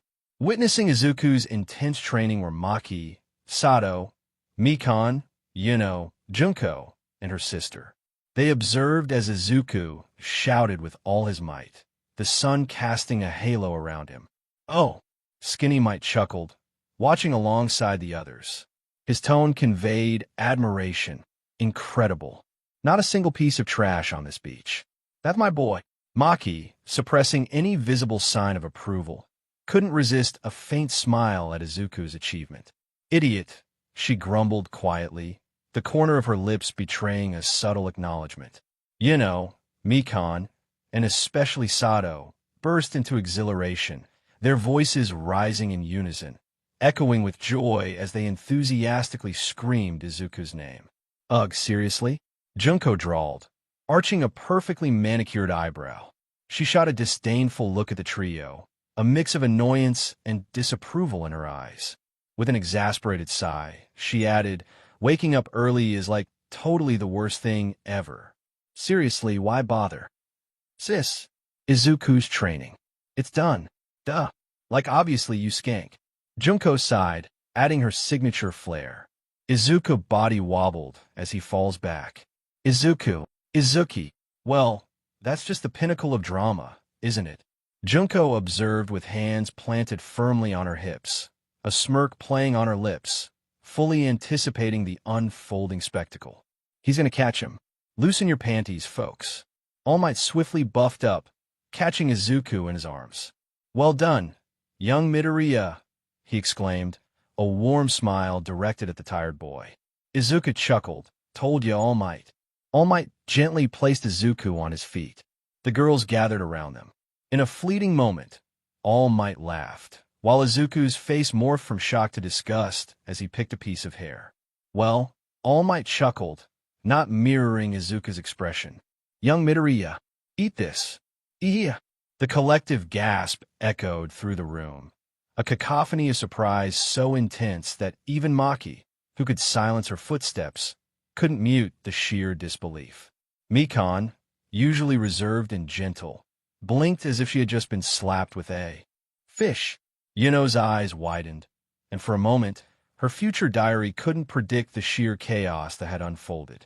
Meanwhile, Sado, with her candy rush powers, looked like someone had swapped her sweetness with a dash of wasabi. Even her insanity candy couldn't prepare her for this moment. In the midst of this uproar, there was a double take when Yuno saw Yuno. Yes, you read that right. Two Yunos, both equally baffled by the situation, briefly contemplating if there was a glitch in the Yandere matrix. As their souls tried to comprehend what just happened, Maki, usually a stoic figure, couldn't help but burst into laughter. It wasn't the silent, assassin-like chuckle you'd expect. No, this was a full-blown, stomach-hurting, tears-rolling down the cheeks kind of laughter. The air in the room hangs heavy with anticipation as Izuku hesitantly eyes the peculiar strand of All Might's hair in his trembling hand. It's necessary, right? Izuku questions, glancing at All Might, who seems to be suppressing a chuckle. It's the only way, All Might declares dramatically, puffing up his chest. Suddenly, he transforms from symbol of peace into a bizarre culinary instructor. Eat this. Izuku, looking both bewildered and a bit queasy, obediently takes a bite of the hero's hair. The girls watch in a mix of horror and amusement, unsure whether they should be concerned for Izuku's well-being or if they've just stumbled upon an unconventional cooking show. With his eyes closed, Izuku waits, and then blinks more times than necessary. Did it work? He stammers, his expression a mix of confusion and mild panic. It isn't instant. You should have a quirk during your entrance exam. Good luck, young man. All Might reassures him, but his attempt at comfort sounds more like an ominous prophecy. It isn't instant. You should have a quirk during the entrance exam. Good luck, young man, he echoes dramatically, as if he's narrating the opening scene of a hero-themed sitcom. In the midst of this bizarre initiation, Sado can't contain her concern. She rushes forward, hugging Izuku like a concerned parent, and begins stroking his hair as if it had just been through a traumatic experience. The concoction touched Izuku's tongue, and his face twisted in an involuntary grimace. It tastes like sour milk, he exclaimed, his soul momentarily escaping his body in a comical display of shock. Collecting himself, he jolted upright, a sudden realization hitting him. The entrance exam was about to begin. Thanks, All Might, Izuku called out with a determined smile, waving to the iconic hero. His gaze shifted to the group of girls gathered around him, each with a unique spark in their eyes, ready to embark on the hero journey together. Eager to start the exam, Izuku gestured for the girls to follow him. Their shared commitment and determination echoed in their steps as they prepared to face the challenges ahead. The bond they formed in that moment would shape their destinies, intertwining their paths on the heroic journey they were about to undertake. The students walk in and out of U.High, where the entrance exam is taking place. Outside, the building that is shaped U.A, Izuku gazes at the building, seeing how huge and tall the school is. Sado clings close to Izuku as her and the rest of the girls, Yuno, Mikon, Sado, Junko, and her sister, all stood near close to Izuku. As Izuku walks forth, unintentionally leaving the girls behind for a moment, he trips. He feels himself fall into his doom. He closes his eyes and waits for the impact. Hey, are you okay? A girl smiles at him. She had short brown hair and a kind smile. I hope you don't mind using my quirk on you, she says. Izuku freaks out as he finds himself floating. The girls watch with jealousy as she helps Izuku on his feet. I have to get going. Good luck. She leaves quickly as Izuku turns to the girls in an Ursaus expression. Why did you look at her for more than 5 seconds? Sado glared at Izuku with eyes screaming with jealousy. You like her, don't you? I am much better than her. Understood? No, obviously not. Izuku juggled his words. I mean, yes, you are better than her. Junko chuckled softly to herself, a wicked gleam in her eyes. He's absolutely going to get himself killed one day, she mused with a dark amusement, her voice laced with a mix of superiority and a twisted sense of entertainment. The jealous exchange between Izuku and Sado only fueled her delight, as she reveled in the brewing emotions, and Mr. Puppeteer orchestrating the strings of their feelings. Poor dear, drowning in his own indecision. How utterly despair-inducing, she added in her thoughts, savoring the unfolding drama like a connoisseur of chaos. Bakugo collided with Mikon, who, in turn, bumped into Izuku. He shot an annoyed look back at the group. "Watch it, nerds!" AHH. Mikon gasped, darting to Izuku's side, eliciting an extra pang of jealousy from Sado as she clung desperately to his shirt. Izuku sighs as he watches Bakugo walk past them. He turns to Mikon. "You okay, Mikon?" Mikon nodded, clutching onto Izuku's shirt as if seeking refuge. I'm okay. I feel better." Her voice, a mixture of timidity and fragile relief, trembled through the words. "What's his problem?" Maki's icy gaze bore into Bakugo, her expression a silent challenge that could freeze even the hottest temperaments. One word. Bully. Size. Douchebag but that's what he is. Junko's eyes glittered with genuine hate. She tilted her head, a malicious smirk forming on her lips. Look at him. Pure, unadulterated fatherless behavior. He means well. Izuku coughed as he admitted, "Haha, let's not wait any longer." He smirked as the Yandere gals followed him. Inside the building, Izuku found himself sandwiched between his Yandere companions as they took their seats. Bakugo sat nearby, and all eyes were on Izuku. On stage, President Mike took the spotlight. Izuku nearly jumped out of his seat excitedly. "Holla crap, it's President Miss It," he mumbled with enthusiasm. President Mike proceeded to outline the entrance exam rules, emphasizing the importance of gaining points. Villainous robots needed to be disabled to earn those crucial points. Examinees had a mere 10 minutes to showcase their quirks by immobilizing these robotic threats, each with its own point value. The more points an examinee accrued, the better their chances of securing a spot at UA High. Ida rose to his feet with unwavering determination, a paperlet firmly clutched in his hand. "Excuse me, there appears to be a mistake.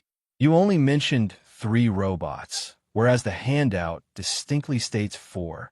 Such a blatant error is unbecoming of UA, the top hero academy in Japan. We are here for inspiration from heroes." "What a freaking nerd," Junko sneered quietly, her disdain evident as she observed the unfolding scene. Izuku's excitement seemed to draw an eye roll from her, and her lips curled into a subtle smirk. Present mixed explanation of the entrance exam rules didn't escape her critical gaze. As the tension rose with Ida's objection, Junko leaned back, crossing her arms with an air of nonchalance. "Oh, how thrilling, someone complaining about robots. This academy really knows how to pick 'em," she remarked with a sarcastic undertone, her eyes glittering with a mix of mockery and amusement. Ida's stern gaze swept across the room, finally landing on Izuku, who stood there with a mix of confusion and concern etched on his face. "And you?" Ida's voice cut through the tension, a clear directive aimed at Izuku. The room fell silent as all eyes turned towards the green-haired hero in training. Izuku, caught off guard, instinctively pointed to himself, seeking clarification. His brows furrowed in confusion. Ida's expression remained resolute as he addressed Izuku directly, his words cutting through any lingering uncertainty. "I can hear your mutters. This isn't some kind of game. If you think so, then you should leave. Oh, buddy, this guy stinks. Please, grab a chair, Mr. Teacher's pet, and let the funky-haired dude bask in his moment. Who's really pulling the strings here, you or him?" Junko's voice sliced through the air, disrupting the established order with a gleeful challenge. Ida stumbled over his words, his attempts at defiance faltering under Junko's deadly glare. The other girls in the room mirrored her intensity, leaving him with no chance of winning or voicing his opinion. A silent gesture from Junko urged him to take a seat. "Thanks a bunch, Chad. Your obedience is duly acknowledged," Junko chirped, casually crossing her legs. The glint in her eyes hinted at a thrilling anticipation for the upcoming test. Chuckling erupted from the gathering as President Mick's voice boomed. "WHOSSS ready." "Yeah." Izuku's enthusiasm echoed through the room. "Your late-night radio shows are the best." "Thank you, supportive fan. Why can't you all be more like that guy?" President Mike gestured toward Izuku, his voice resonating with the stylish coolness that defined him. Sparkles of stars seemed to dance around the charismatic figure. Izuku couldn't help but admire the way President Mike effortlessly commanded attention. That's how cool President Mike truly was. As the mysterious cards were distributed, each revealing the designated locations, excitement buzzed through the room.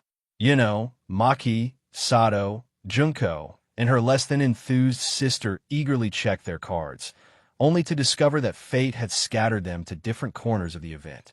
Meanwhile, in a quirk of fate or perhaps just a twisted sense of humor, Mikan found herself assigned to the exact same area as Izuku. His eyes sparkled with excitement as he beheld his card, completely oblivious to the impending storm of Yandere glares. The Yandere squad, Yuno, Maki, Sado, and the disgruntled Junko sister coalition exchanged glances that spoke volumes of disapproval. Mikan, caught in the crossfire of murderous gazes, couldn't help but tremble nervously, the threat of tears hanging in the air. Junko rolls her eyes as she loses her chance to witness Izuku in action. She is very displeased as he snickers. "If he gets hurt, I'll—" Sado's eyes narrowed in a protective glint as she caught sight of Izuku, her concern for his well-being palpable. "Good luck, honey. Do your best," she whispered, her voice a delicate mixture of genuine encouragement and an underlying possessive warmth. She couldn't help but feel a surge of emotions as she watched him, her sugar plum, preparing for whatever challenge lay ahead. Sado's fingers lightly traced invisible patterns on her own arm, a nervous habit that surfaced whenever Izuku was in the spotlight. "Remember, my sweet, sweet Izuku, I'll be right here, cheering you on," she added, her words laced with a subtle possessiveness that only those who knew her well could detect. The tenderness in her voice masked the depth of her attachment, a connection that went beyond the ordinary. Well, Mikan muttered happily, her eyes sparkling with admiration. "Not you." Sado's eyes flashed with a hint of jealousy as she shot a quick glare at Mikan. But in an instant, she switched gears, her expression softening. "Hee, don't get hurt. Okay, my sugar plum." She smoothly shifted her focus back to Izuku, her voice a sweet melody carrying an undercurrent of possessiveness. With deliberate tenderness, she gently caressed Izuku's cheek with her thumb, her touch radiating a possessive affection that was uniquely Sado. A subtle tension lingered in the air, a silent competition for Izuku's attention. Sado's possessive nature emerged in the way she maintained a loving facade while keeping a watchful eye on Mikan. It was as if she wanted to ensure that her affection for Izuku stood unparalleled, her actions conveying a sense of exclusivity. As she continued to caress Izuku's cheek, her gaze shifted back to Mikan, a silent warning in her eyes. The affectionate gesture, though directed at Izuku, carried an unspoken message to Mikan, a delicate dance of possessiveness and the longing to be the sole focus of Izuku's attention. Izuku's face flushed with embarrassment as she impulsively planted a small peck on his lips. Maki, who happened to be nearby, couldn't conceal her disdain. With a barely audible scoff, she promptly seized Sado, directing them toward their destination for the impending test. Mikan's face turned a deep shade of red, and she fidgeted nervously at the sight before Sado, clearly caught off guard by the unexpected display of affection she brought forth on Izuku. In that vulnerable moment, a whirlwind of emotions swept through Mikan. The memories of relentless bullying, the cruel tasks forced upon her, the pranks that left her feeling like a fragile shell. all lingered in the recesses of her mind. However, amidst the scars of her past, a flicker of something different stirred within her. She isn't quite accustomed to the warmth of affection, as it had been a scarce commodity in her life. The gentle touch, the genuine care, it all felt foreign, like a soft melody breaking through the silence of her painful history. But in this unexpected moment, as Sado's affectionate gestures enveloped Izuku, time slowed for Mikon. She found a peculiar comfort in witnessing such tenderness. As Izuku stood by her side, a profound transformation unfolded, a metamorphosis of her narrative. Here, amidst the chaos of her history's storms that had relentlessly battered her fragile character, a haven of solace emerged. It was a refuge, an unexpected sanctuary she hadn't realized she craved, radiating warmth that caused her heart to skip a beat. Within the intricate tapestry of her romantic entanglement with Sado, Mikon unearthed an altogether unique connection with Izuku. This bond went beyond the scars etched by her past, providing a breath of fresh air, an oasis of security that allowed her to exhale the burdens she'd carried for so long. Mikon looks away. She could help nor stop her trembling hands, her reddening face. At the entrance exam, city replicas. This is nerve-wracking. Izuku's body tensed up as he faced the imposing steel gate, a knot of nerves tightening in his stomach. The group stood in anticipation, gathered outside the entrance to the rigorous test that awaited them. Izuku, you look kind of nervous, Mikon pointed out with a gentle smile, her worry evident. But, don't worry, I'm here. I can, heal you if anything happens. She blushed ever so slightly, her words a soft reassurance in the midst of tension. Izuku couldn't help but appreciate Mikon's offer. Thanks, Mikon, he responded, a grateful smile breaking through his nervous demeanor. The support from his friends was a source of strength as they prepared to face the challenges ahead. Izuku's attention was drawn to a visibly nervous girl. He decided to step out of his comfort zone, extending a hand to help her feel more at ease, especially since she had saved him from an embarrassing trip earlier. However, before Izuku could make much progress, Ida intercepted him, expressing concern about him potentially distracting the girl from her concentration. Confused, Izuku felt the weight of judgmental gazes from the surrounding crowd, all assuming the worst. Mikon, her hands trembling, attempted to assist Izuku in navigating the situation. President Mick's booming voice interrupted, declaring, well, there's no time to waste on saving people. The gates swung open, and in the blink of an eye, the bustling crowd dispersed, leaving Izuku and Mikon alone. Caught off guard, Izuku signaled for Mikon to follow him, gesturing urgently as she struggled to keep up with his pace. I am right behind. Mikon followed desperately as her legs trembled as she ran behind Izuku. Come on. Izuku struggled desperately. Each robot he found was destroyed right in front of his eyes. Mikon gasps, facing the difficulty of earning points. Her healing efforts, while impactful, don't contribute much to her score. The struggle intensifies for Izuku.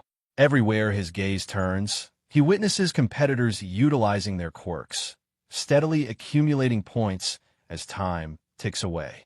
The ominous prospect looms. If this trend persists, Izuku risks ending up with 0 points, a scenario that could jeopardize his admission to UA.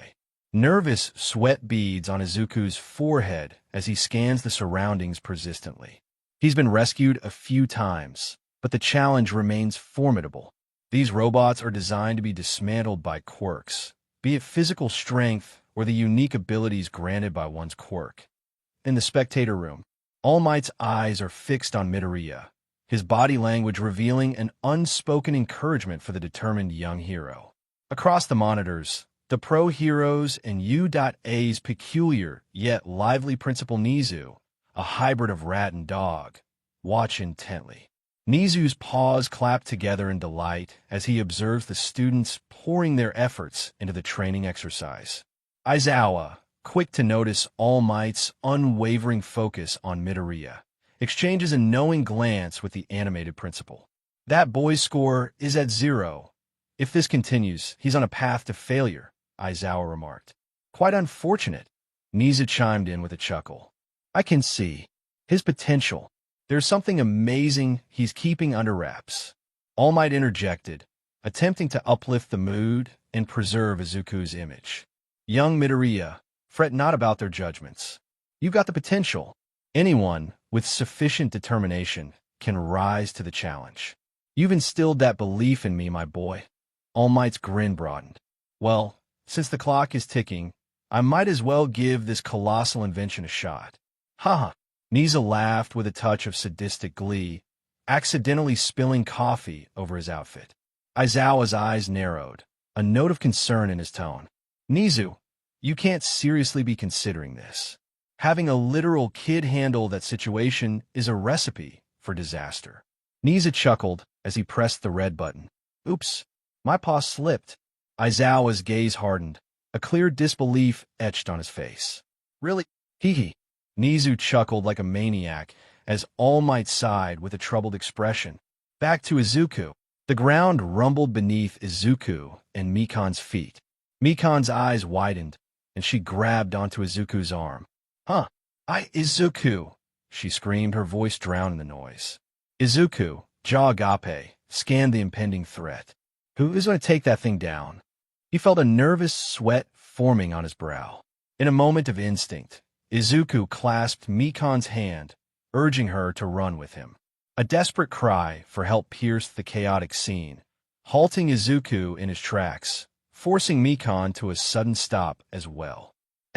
Mikan's ears caught the cry, and the dust settled around them. Izuku, unmoving, clenched his fist, his gaze locked in the direction of the plea. It's the kind girl. Izuku identified the endangered person. The colossal machine advanced slowly, leaving destruction in its wake. Mikan, her leg must be injured from that rock, Izuku observed, analyzing the perilous situation. Izuku, what are you going to do? Mikan shouted, her fear palpable. She didn't understand why, but she didn't want Izuku to go. She knows he's strong, but she's scared watching him leave as her heart sank to the ocean water of fear. I have to do this.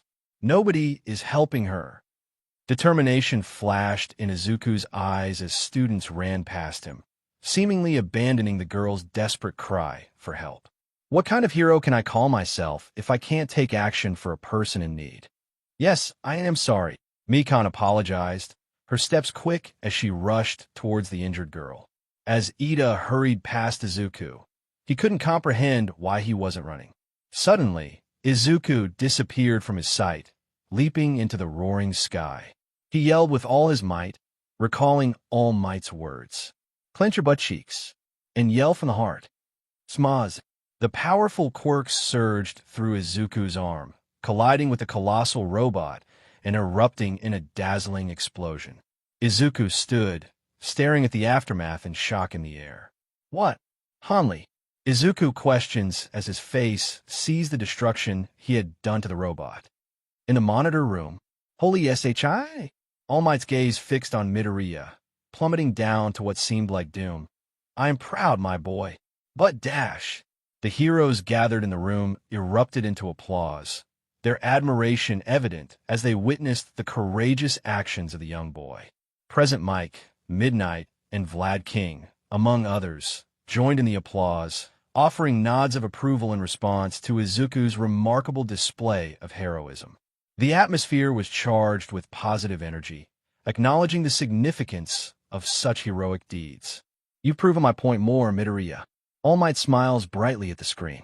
Nizu twirls in his chair, his paws coming together in spirited applause. Such a splendidly heroic performance, he chortles gleefully. I am genuinely astounded. You were absolutely correct about this lad's concealed potential. Aizawa's gaze sharpens, fixating on the monitor. A quirk that wreaks that kind of havoc is a disaster waiting to happen. The other heroes in the room clapped their hands in amazement for young Izuku, who impressed half of all the heroes with his heroic decision. Aizawa, however, remains focused and serious, his demeanor adding a touch of gravity to the celebratory atmosphere. Heroic actions like those are what true heroes are. Niza chuckles. That boy is definitely going to be in your class, Aizawa. Rewrite. I ain't handling a quirk that's all about destruction. No offense. Aizawa. That's squarely in your court. Vlad King shoots a glance at Aizawa, beads of sweat forming on his brow as he witnesses Izuku effortlessly dispatch a colossal robot with a single punch. Fine. Don't be surprised by the results. Aizawa nonchalantly shrugs, disappearing further into the folds of his loosely draped cloth scarf, his gaze fixed on the monitor. Back to Izuku. Amidst Mikan's tearful distress, she delicately maneuvers Izuku's broken form into the correct position. Lucky for Izuku, the kind girl saved him from his fall. Her hands press firmly on his shattered leg, witnessing the swift healing process that, despite lasting a mere 20 seconds, feels like an eternity. Frantically sobbing, Mikan's hands move seamlessly to the other leg, guiding it back to its original shape. Despite her exhaustion, she persists, pushing herself to mend every injury, beads of sweat forming as she breathes heavily, showcasing unwavering determination. The group of students observes in captivation as Mikan's efforts unfold. A collective hush falls over the onlookers, drawn into the intensity of the moment. Izuku, I'm sorry. I am sorry. I am so useless. Mikan confesses, burying her face in tears, her heartfelt apology echoing in the somber atmosphere. The students respectfully make way for the kind girl whom Mikan has healed. The healed girl, now gazing at Izuku with concern, shifts her attention towards the experienced figure of Recovery Girl. Oh, look what we have here, Recovery Girl sighs, scrutinizing Izuku's considerably healed legs. Missy, did you do that? Mikan, meeting Recovery Girl's gaze, nods sadly, tears still streaming down her cheeks. I can heal, but I can't heal Izuku. I'm so useless. I can't. I'm tired. I am worn out, she confesses, her hands clenching on her lap in a display of emotional turmoil. Quit your sobbing, Recovery Girl sighs, extending a gummy bear to Mikan, who takes it with confusion etched on her face. Approaching Izuku, Recovery Girl plants a kiss on his head, prompting a flush of red on Mikan's face as she anxiously watches. You, Missy. What's your name? Recovery Girl smiles, her wise eyes fixed on Mikan. Meon Sumiki. Mikan stutters. Izuku, she stammers. Going to be okay? Will his recovery be good? Her trembling hands convey deep concern for Izuku's well-being as Recovery Girl smiles reassuringly. They carefully move Izuku to the recovery room. Follow me. I could use an assistant like you, Recovery Girl offers kindly. I'll discuss with Nizu what can be arranged for your potential entry into this school. You'll receive a letter simultaneously with the student's test results. Thank you. I believe I am skilled. Mikan smiles and nods. Izuku pops in the back of her head. Mikan rests her hand above her chest. I can't fight at all, but I am not worthy of such. Recovery Girl's words resonated as the crow of students watch her walk with Mikan. Doubting is the worst of all. I've observed that you accurately identified the injuries on this boy. A regular person wouldn't have been able to do that. She gestured, her wise eyes focused on Mikan. You adjusted the boy's leg so that it would heal back into place correctly. Rather, you helped the boy's body correct its position without making the body correct by adjusting the bone back into place, Recovery Girl hummed. Mikan's breath caught as she absorbed the compliment. She glanced at the passed-out Izuku, a mix of emotions swirling within her. I am glad. Sorry for not being useful. She closed her eyes, biting her lip in regret. The weight of the moment hung in the air, a blend of accomplishment and self-reflection settling in. Day of the results. The girls all got their letters, including Mikan, who let hers close as she looked at Izuku with a nervous gaze. Izuku didn't know why the girls insisted on coming over to his home, in his room. He held his letter as he sweated nervously, seeing Yuno, Maki, Sado, Junko and her sister who analyzed his room as if it were full of traps. "Hey, your mom's not bad," Junko quipped with a playful smirk, settling into Izuku's bed.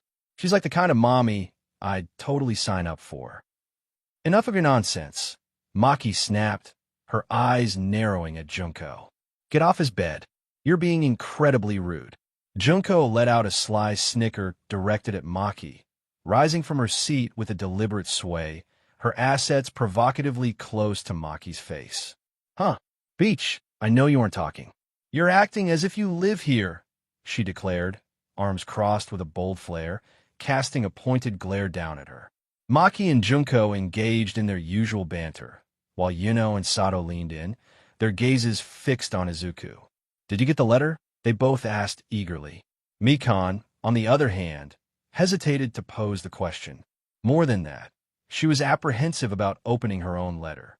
This piece of paper held the verdict on whether she would stand alongside Izuku at UA High. Izuku nodded, clutching the letter in his hand. "I got it."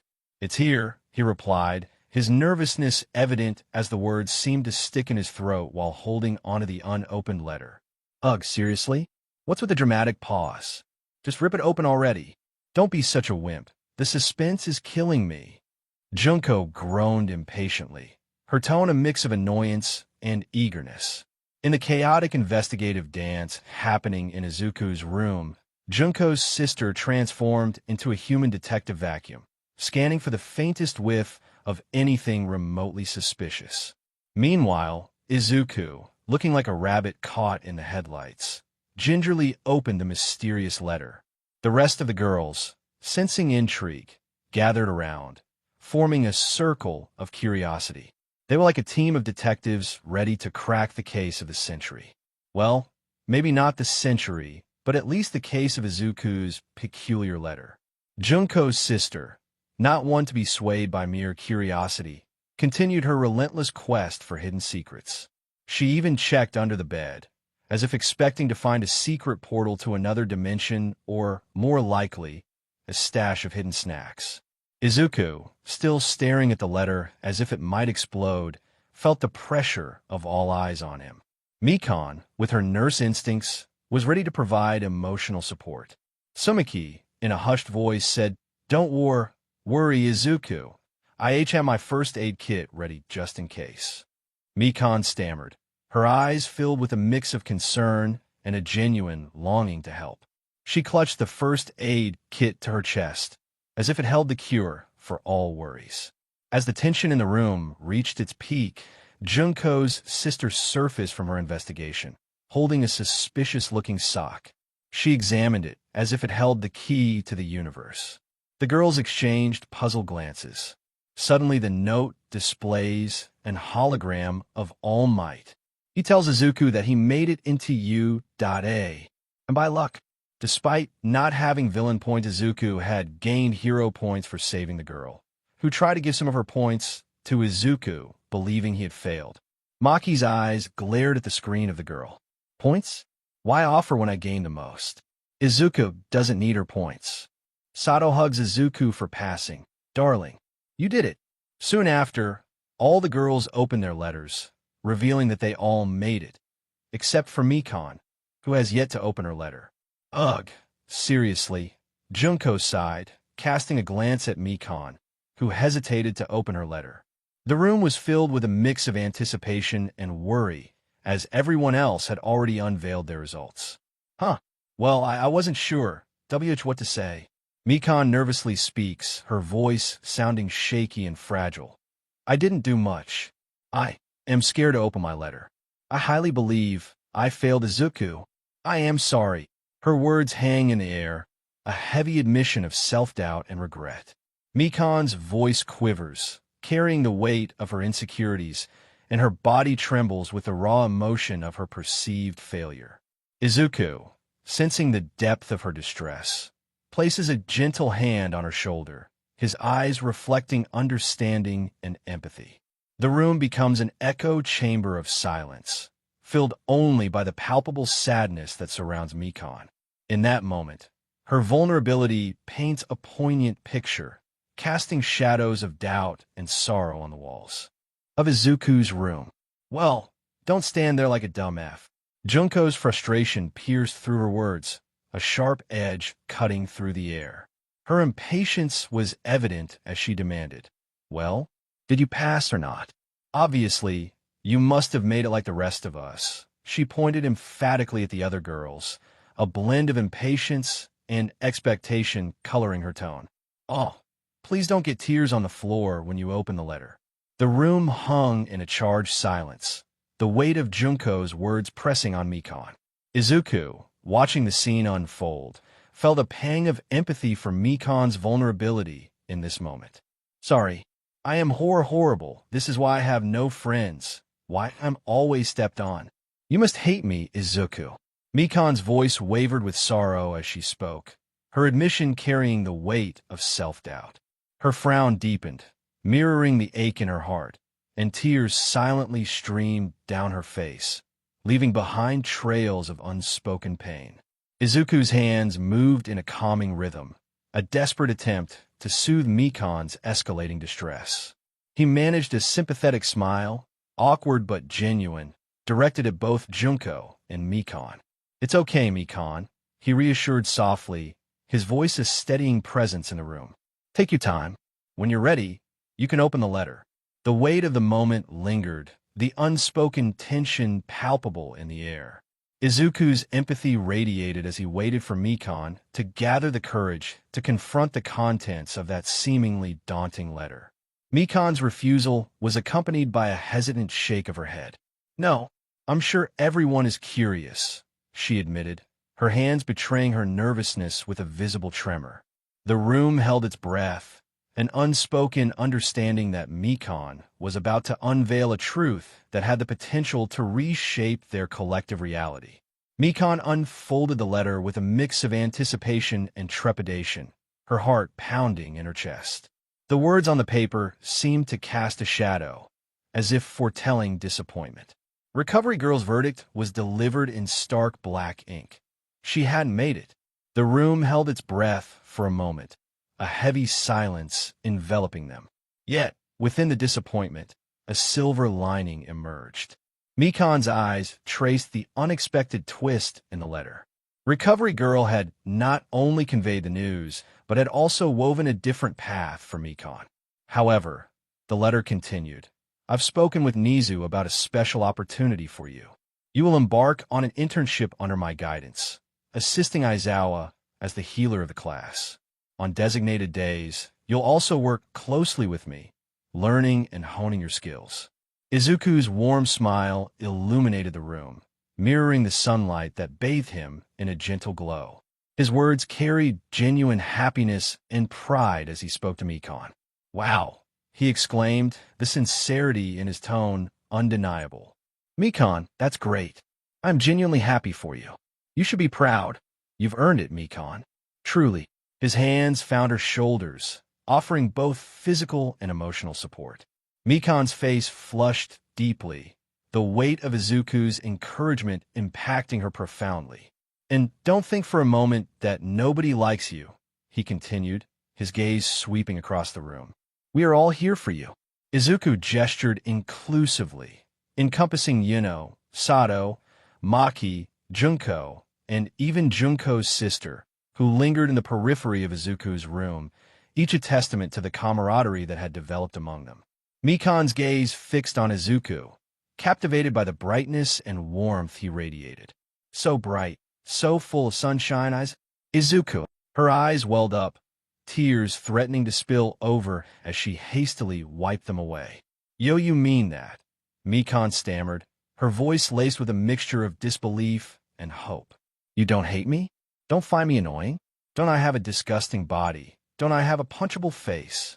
Am I not ugly to look at?" In that moment, Izuku's response was swift and genuine, slicing through Mikon's insecurities. "Of course not. I like having you around, Mikon." A warm smile graced his face, and he spoke from the heart. "I like having all you guys." A subtle flush tinged Izuku's cheeks, a hint of embarrassment surfacing. "Even you, Junko? Huh. Cut the CRP with your mushy feelings." "Disgusting." Junko rolled her eyes, playfully sticking out her tongue with an exaggerated EU. Sado's heart skips a beat as her face heats up. She tugs on Izuku's shirt, and Maki's face bursts into a rosy blush. Shut up. Do you want die? Maki couldn't make eye contact with Izuku, as she secretly likes how Izuku felt as she did her best not to show it. Izuki.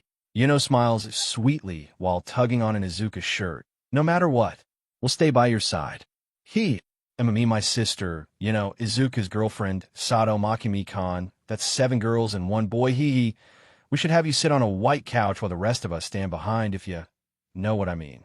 Junko chuckled as she stared directly at the readers. Thank you for joining us on this journey through What If Deku Had Yandere Girls' Harem? We hope you found it as captivating as we did. A big thank you to Machi Yoshi for creating such an engaging story. Don't forget to visit their profile on Wattpad for more fantastic works. The link is in the description below. If you enjoyed this video, please give it a thumbs up, share it with your friends, and subscribe.